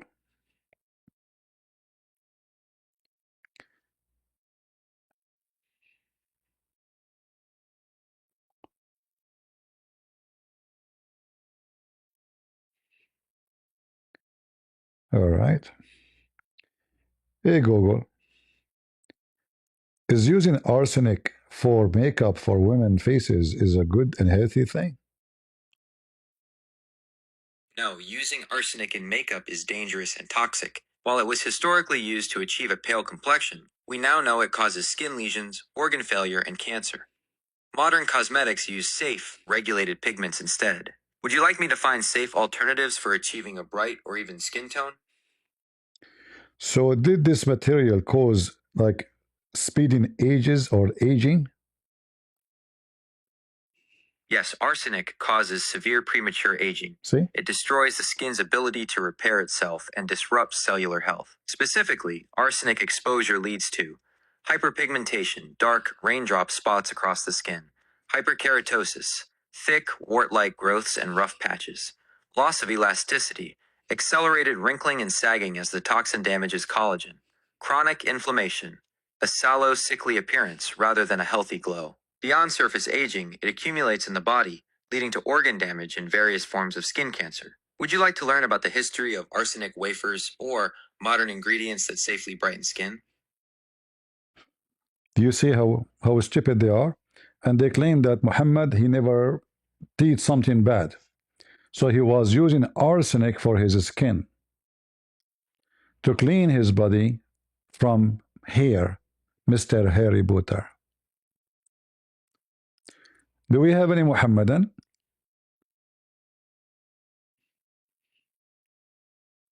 It is poison. And not only that, he said it causes cancer, correct? It causes cancer. So it's very dangerous. It's not like just it's not just bad. Yeah. I check it out since I was a kid, you know, because I noticed that Christian women don't look the same. Muslim women, their faces look like baby face. If you look at them, I'm serious. Their faces look like a baby face. I'm very serious.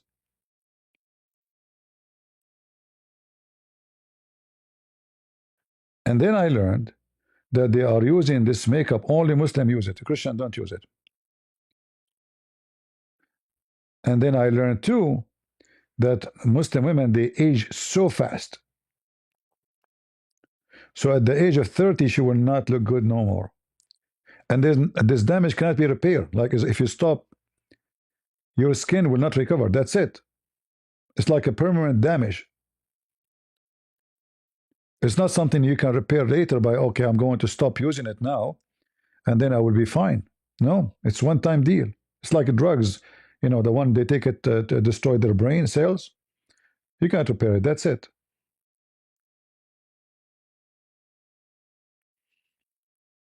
Yeah. And many of them in the Middle East, when you see a Muslim woman in YouTube, her skin looks so smooth, like a baby. She is using the same material. They look like an infant skin. I'm not exaggerating. Like an infant skin. It's like so, it's like just they are born yesterday.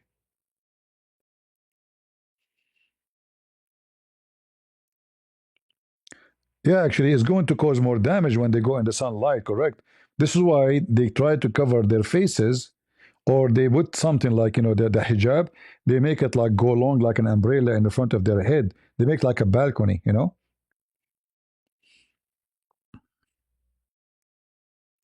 We can use for the black stone to whiten it. You are right. This is a good choice. Thank you. Thank you. Good advice.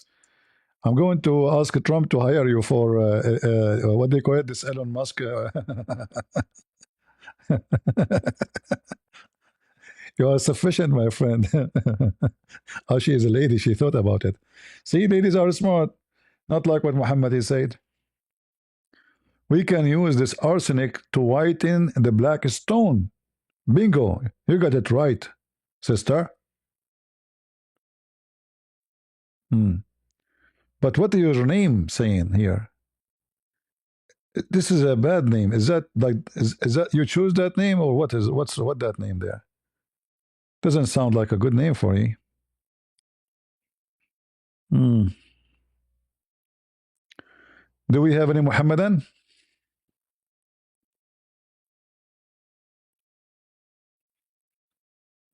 Any Muhammadan want to use arsenic for makeup to make Muhammad look pretty? Hmm?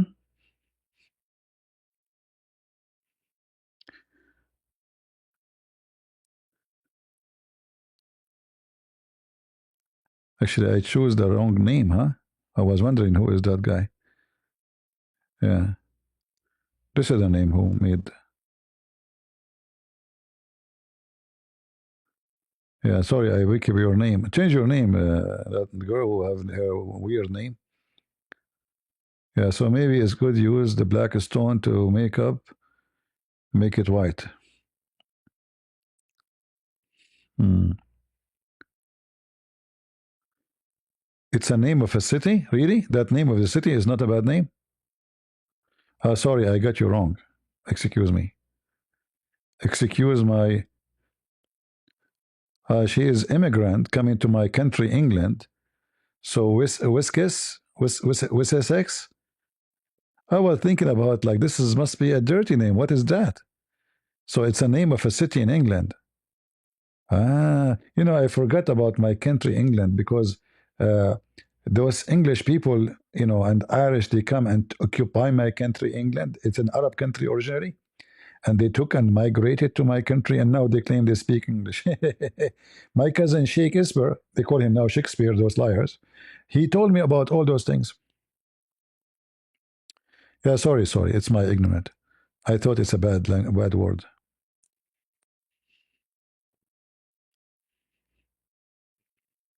First time somebody was speaking to me in Pal Talk, he said to me something like pussycat.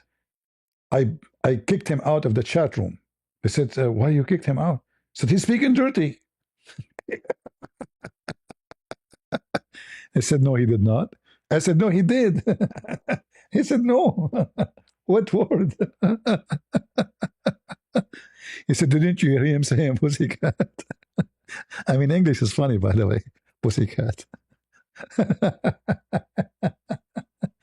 From all letters, you could not make a name for the cat except that one. So for me, I heard the word, did I hear what he said? How rude. And I kicked him out. I bounced him out. CP, why you kicked the guy? He was speaking good things. He spoke dirty language. Swear. Said, I heard him. I don't want to say it again. No.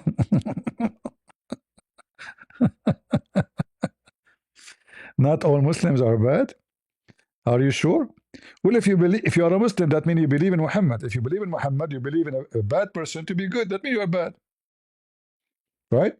If you believe in Muhammad, that he is the best of mankind and he is the worst of mankind, that means you are the worst of mankind. If your best is the worst of mankind, so how you can say to me you are good? You know?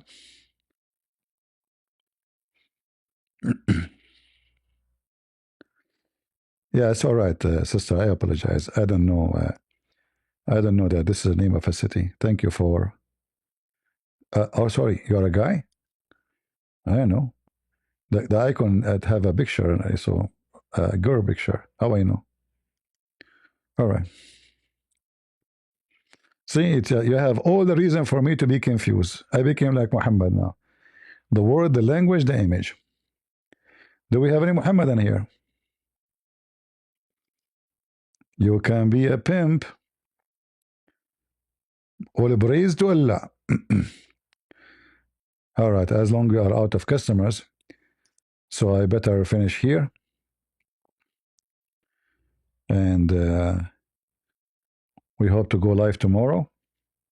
If you speak Arabic, I made some videos in Arabic in my channel to refute those dummies who Arab attacking Christianity. So you can share it with your friends if you speak Arabic. All right, you can check my channel and you will find I made lately, like I think 4 or 5 videos, something like that, maybe more, in Arabic, only in Arabic. All right. So if you speak Arabic, if you know somebody knows Arabic, you can share with him, and we can expose the liars more. So I want to say thank you all for being here. I appreciate you all, and those who are in Discord. God bless you. And for the rest, we say, may the Lord bless you all. And always remember that Islam is wicked and we expose them with no mercy. And those Muslims, they take advantage only of the ignorant.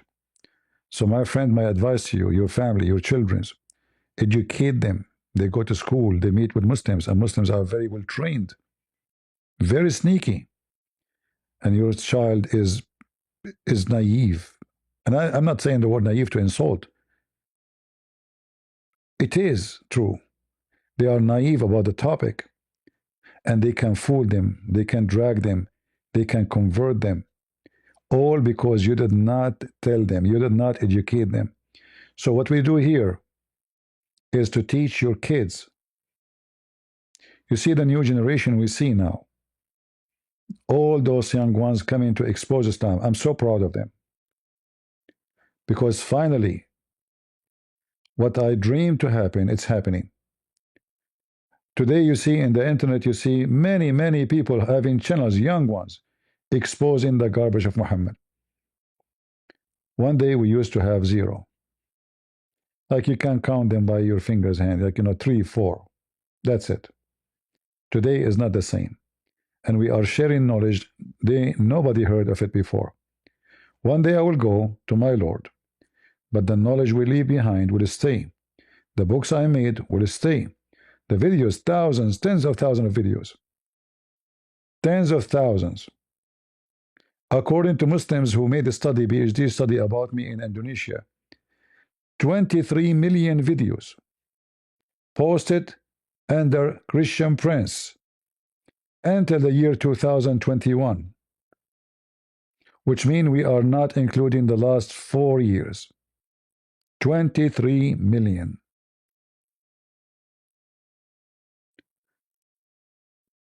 Tsunami is coming, and old days is over. Where Christians, they were naive, they know nothing. When they died, he start attacking Christianity. Those Christians in the West, they have no idea what Islam is about. We made a big difference. Very big difference. So I'm proud of all those people who they are helping, and we pray more young men and women.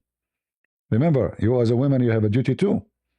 This is not only the duty of the man. In fact, the best teacher is a woman. If you have a mother, she is smart, educated. That will impact. The first impact is the children's, because the first teacher is the mother. It's not the school teacher. The true teacher is the mother. If the mother is wicked, the children will end wicked. And usually the children will copy their parents. I just saw today in the news 3 18 years old kids. They posted, let me search for it.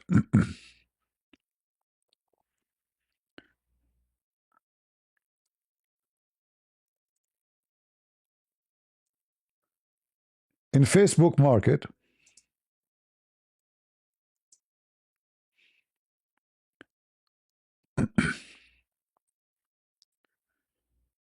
this guy, he is a veteran.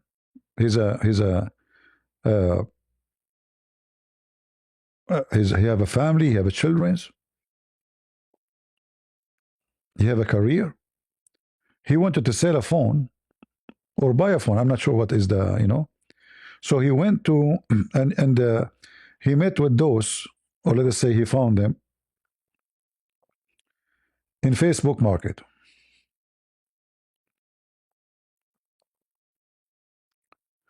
They were waiting for him, those wicked. 2 boys and 1 girl.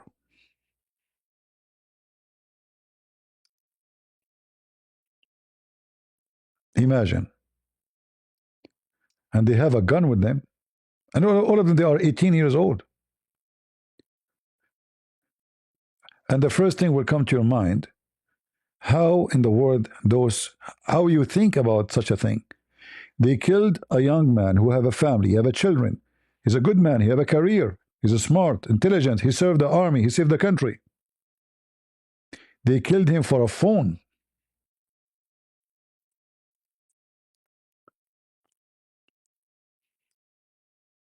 How wicked those people are.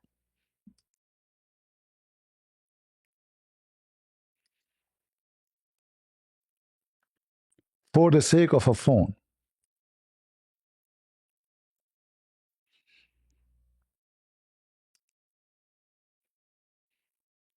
Look.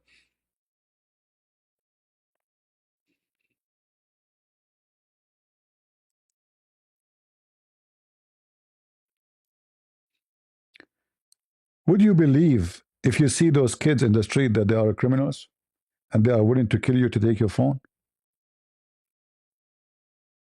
You will not believe it, right? They just started their life and they are already slaughtering people. And this poor man, he was their victim.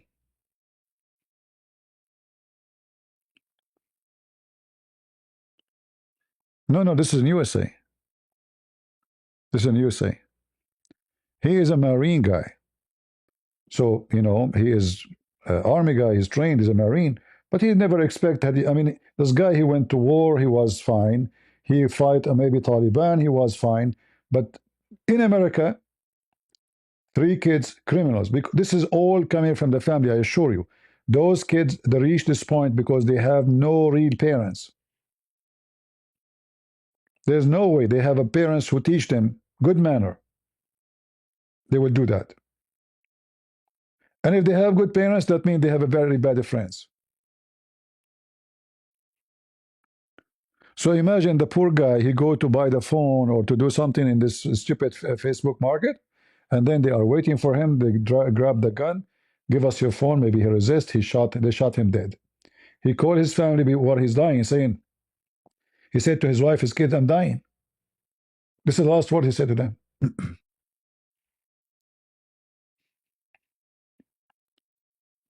So we lost a good man because those wicked children's, and I assure you, those people, they never hold the Bible. Those people, they never heard of something called good manner from the Bible. Because if they do, they will never do that. You see, when those wicked liberals, they fought against the Bible, they are destroying their own self. They will lose their own security. A Christian kid who believes in Jesus will never shoot you for no reason. He will never shoot you unless you are coming to kill him.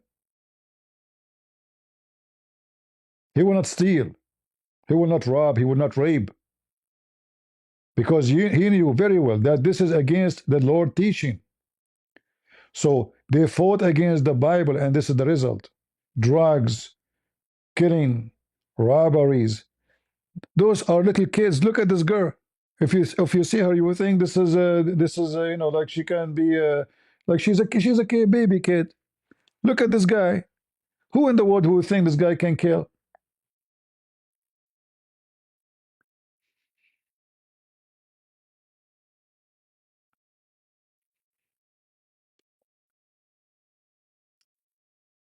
They fought Jesus. They killed themselves. This is what happened to society when they fight Jesus. Jesus saved you, my friend. He saved you physically. He saved you spiritually. He saved your security. He saved your economy. Because when people have good moral, following Jesus, it's for the benefit of everyone. And now the society have to pay for those wicked young ones for God knows 20 years in jail. You pay for them. Food and health insurance and doctors. They are just sucking the income of the country. So it's a self-destruction in every way, every mean. And the guy, he lost his family lost him. For what reason? Do this man knew that one day he will go to buy a phone or sell a phone, he will get killed? So if you want to go to this Facebook market, never go meet people, never at night, never in secluded place, never in gas station. You go to a place where it's very secure. Let us say, if you have to, let us meet in the front of the door of the police station. If they say no, that means there's something wrong. In daytime, not nighttime. Don't go even to the mall. Don't go to Walmart to do that business, to deal. Don't do it. You go to a police station if you have to, and I advise you not to use this Facebook market because many people get killed. If you search right now for Facebook market crimes, you will never believe it how much you will find. So it like became a very popular business.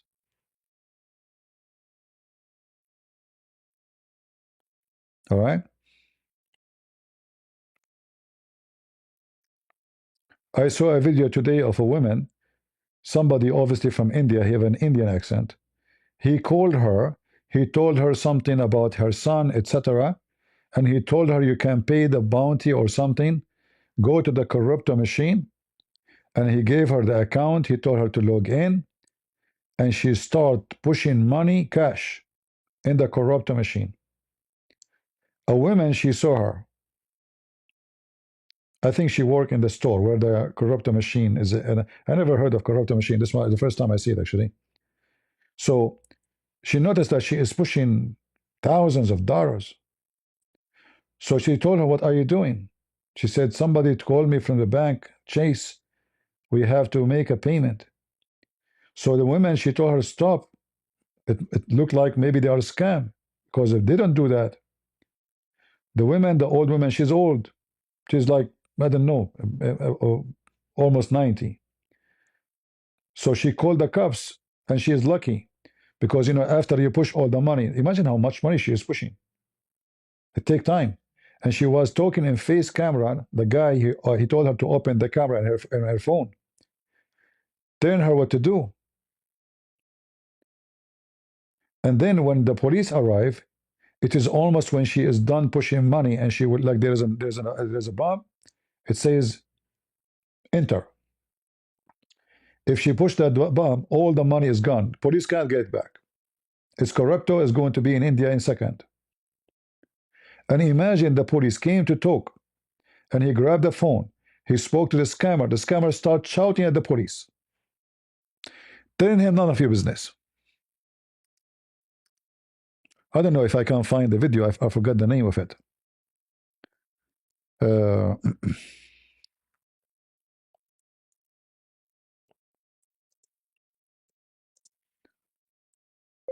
Corrupto machine.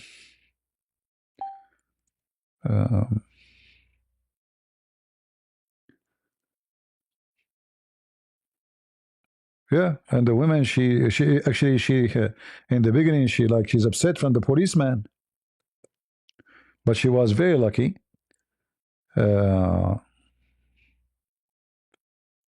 He came before she pushed that bomb.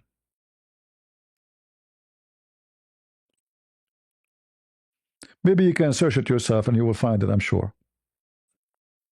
All right.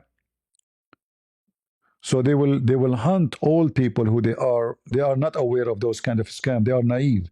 They have good heart. And this woman, she is pushing money, and she tell her, no, this is a Chase Bank. They call me. It's emergency. Please step away. And the woman, she said to her, it looked like it's not true. Hold on. Let me call the police to check it out for you. She was lucky that there's a policeman not far away, and he stopped by right away, and he grabbed the phone, and imagine the scammer is shouting at the police. If she pushed that bomb, she is screwed. So imagine this woman, she have little money, maybe to live with it until she die. Somebody, a filthy scumbag, he have no dignity. He scam you, he take your money. This is why we need the Bible. If we have the Bible and people follow the Bible, there's no scammers, there's no criminals, there's no rapists, there's no thieves. I will not be worried about somebody coming to my door. I will not install security camera everywhere. I will not be carrying my guns. If people, they practice what Jesus says, we will have heaven in this earth, not in heaven yet. We can live in heaven here before we go to the true heaven. But the enemy of dignity, the enemy of ethic, the enemy of Jesus, they fought hard.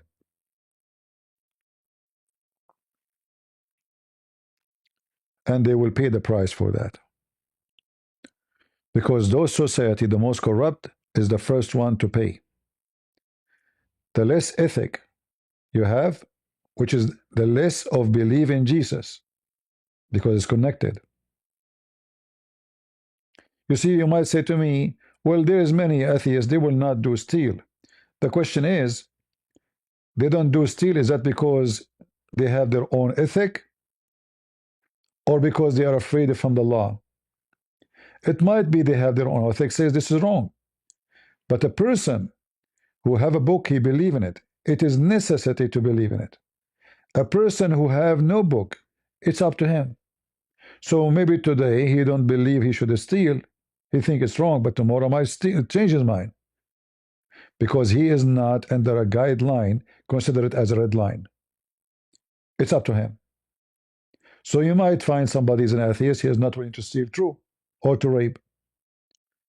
But who is going to stop him if he decide?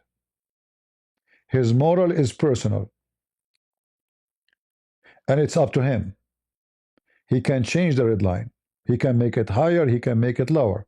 He can make it zero. For a Christian, you cannot. It's a baggage. Take it or leave it. Either you believe or you don't. All right?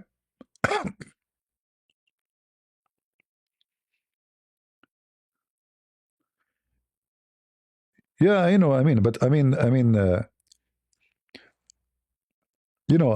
this corrupto currency is wicked too. I mean, they are making it impossible to trace the criminals. You know, the police cannot do anything for you. It's gone. They cannot get it back. They don't even know who's this guy. Like even if you have the number, but this is not his number. Oh, I found the video actually. Look, look. I found the video. I will not play it, so nobody will make a copyright for us because TV station, etc. But this is the video here. Look, this is the woman here.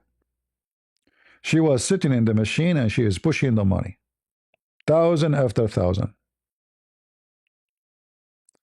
And the funny is that this guy he called her with the wrong name. Obviously, she is so old to notice. He called her Christine, but her name is not Christine.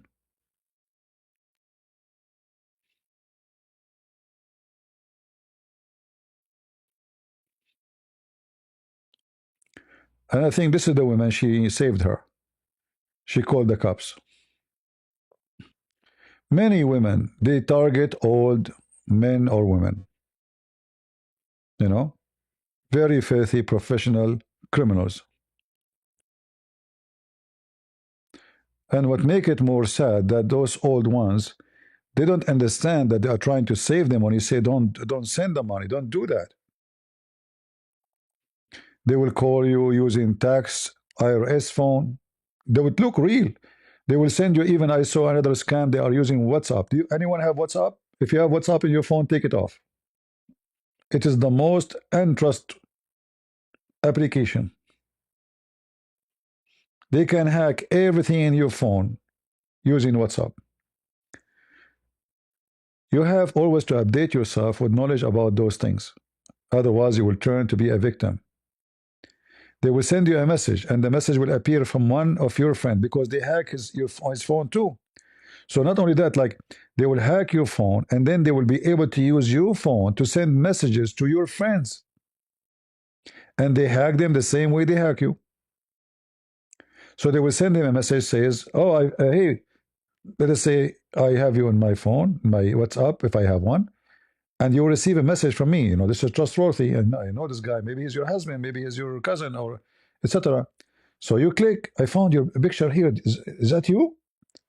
Or what is there? So you click on it, and then it's going to tell you to ask you to link to verify that it is you, and they ask you to put your password, etc. So the end is very simple. You will be hacked.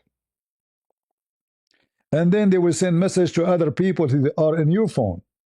So the hack will continue from phone to phone to phone. Everybody in your phone will be hacked too. Be careful, my friend. Otherwise, you will end the same as those poor old people. It can happen to you for you if you are young too, if you are not careful. Usually, young ones is less to face this if they are like up to date with knowledge and technology and what's happening. But they can fool everybody. There's other scam. Once they came to my house and they said to me, and they are dressing professional, we will install for you a solar system in your roof. You will pay for nothing. You pay us only, I think, $100 a month, and you will pay for no electricity for the rest of your life. So I said, okay, why I want to pay $100 a month if I am paying maybe the half for my electricity now? And then they said we can make it less. And I know that those people, there's many people, but by the way, this is a legal scam. This is a legal scam. They will install the solar in your house, which costs them nothing really. And then you have to pay them $100 for the rest of your coming 20 years. If you try to sell your house, you will find, or to take a mortgage, they will tell you that there's a lien in your house. You can't even sell it without their permission. That's it.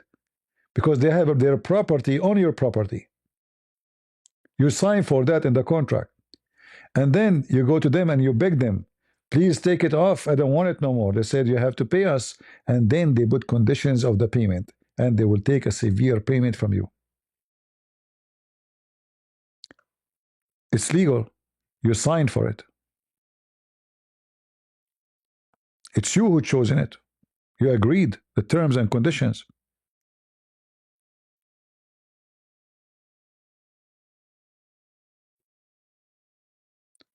And then they went to my neighbor. I followed them. I said, don't sign. My neighbor, he looked, he said, why not? He said, I told you this is a scam. Don't. Search on YouTube. God knows how many people they make them sign.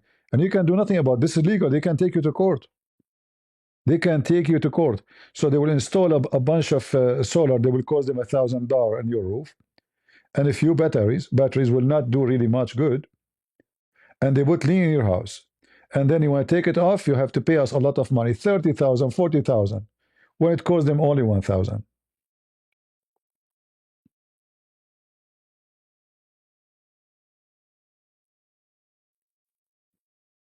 Never sign those agreement with solar and the stuff. Always be careful. Don't sign without knowing what you sign for. There's always somebody who will try to take advantage of you. And don't go to this Facebook market unless you don't care to end dead, you know. Or maybe you want to plan to go and buy and you carry with you a bunch of guns. But even that, because they can ambush you, because the one who shoots first is the winner, right? If I go to meet people to have a deal to buy a car, what, I will go and face them having my hand my gun in my hand? No, I cannot do that. You use your gun when they draw their gun, but the one who draw the gun and shoot first is the one will do it, and it's going to be them. So even if you have, they are preparing for you, and as you see here, like 3 waiting for the guy. It's a trap. 3, not 1. So be careful. If you receive a phone call from your own son asking for money, don't trust it. Even if it's his voice, even if it's his face, they are using something AI. They will use any picture of your son, your daughter, make it look real. They will use his voice. He will call you. He will talk to you. He will say, Mom, I need money now. I am in jail. Send me the money to this account. The phone will appear in your phone is his number, but it's not. I receive a phone call from the police station. Police. It's the same number. I check in the internet. It's exactly the same number, but it's not them. They make the number appear to be the official number of the police.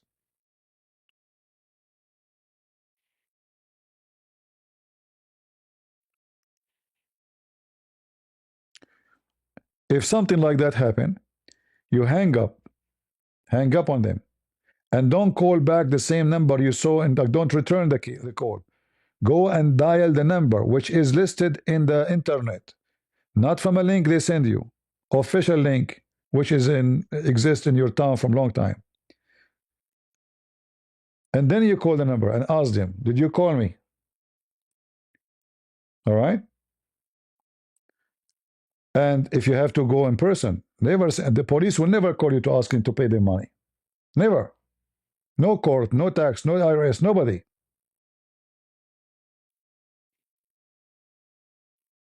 And don't click at links. I remember once I received an email. The email looked exactly like my bank. Exactly. I mean, it's impossible to know. That cannot be my bank. It says we notice suspicious activities. Please go change your password. Click here immediately. I was looking, I mean, suspicious. If a bank will have suspicious, they will block the account. You know what? What is this? Go click. So I did not click at the email link. It looked exactly the same page. They have exactly. I mean, they are professional, filthy professional. So I went not from the email. I went to the same website which I go to. I log in. I check. There's nothing. There's no message from the bank because they have mailbox. There's nothing. Nothing wrong. So if I click and I put the password, I just give them my bank username and password and confirmation. They will send you confirmation, by the way, to your phone, but this is from them.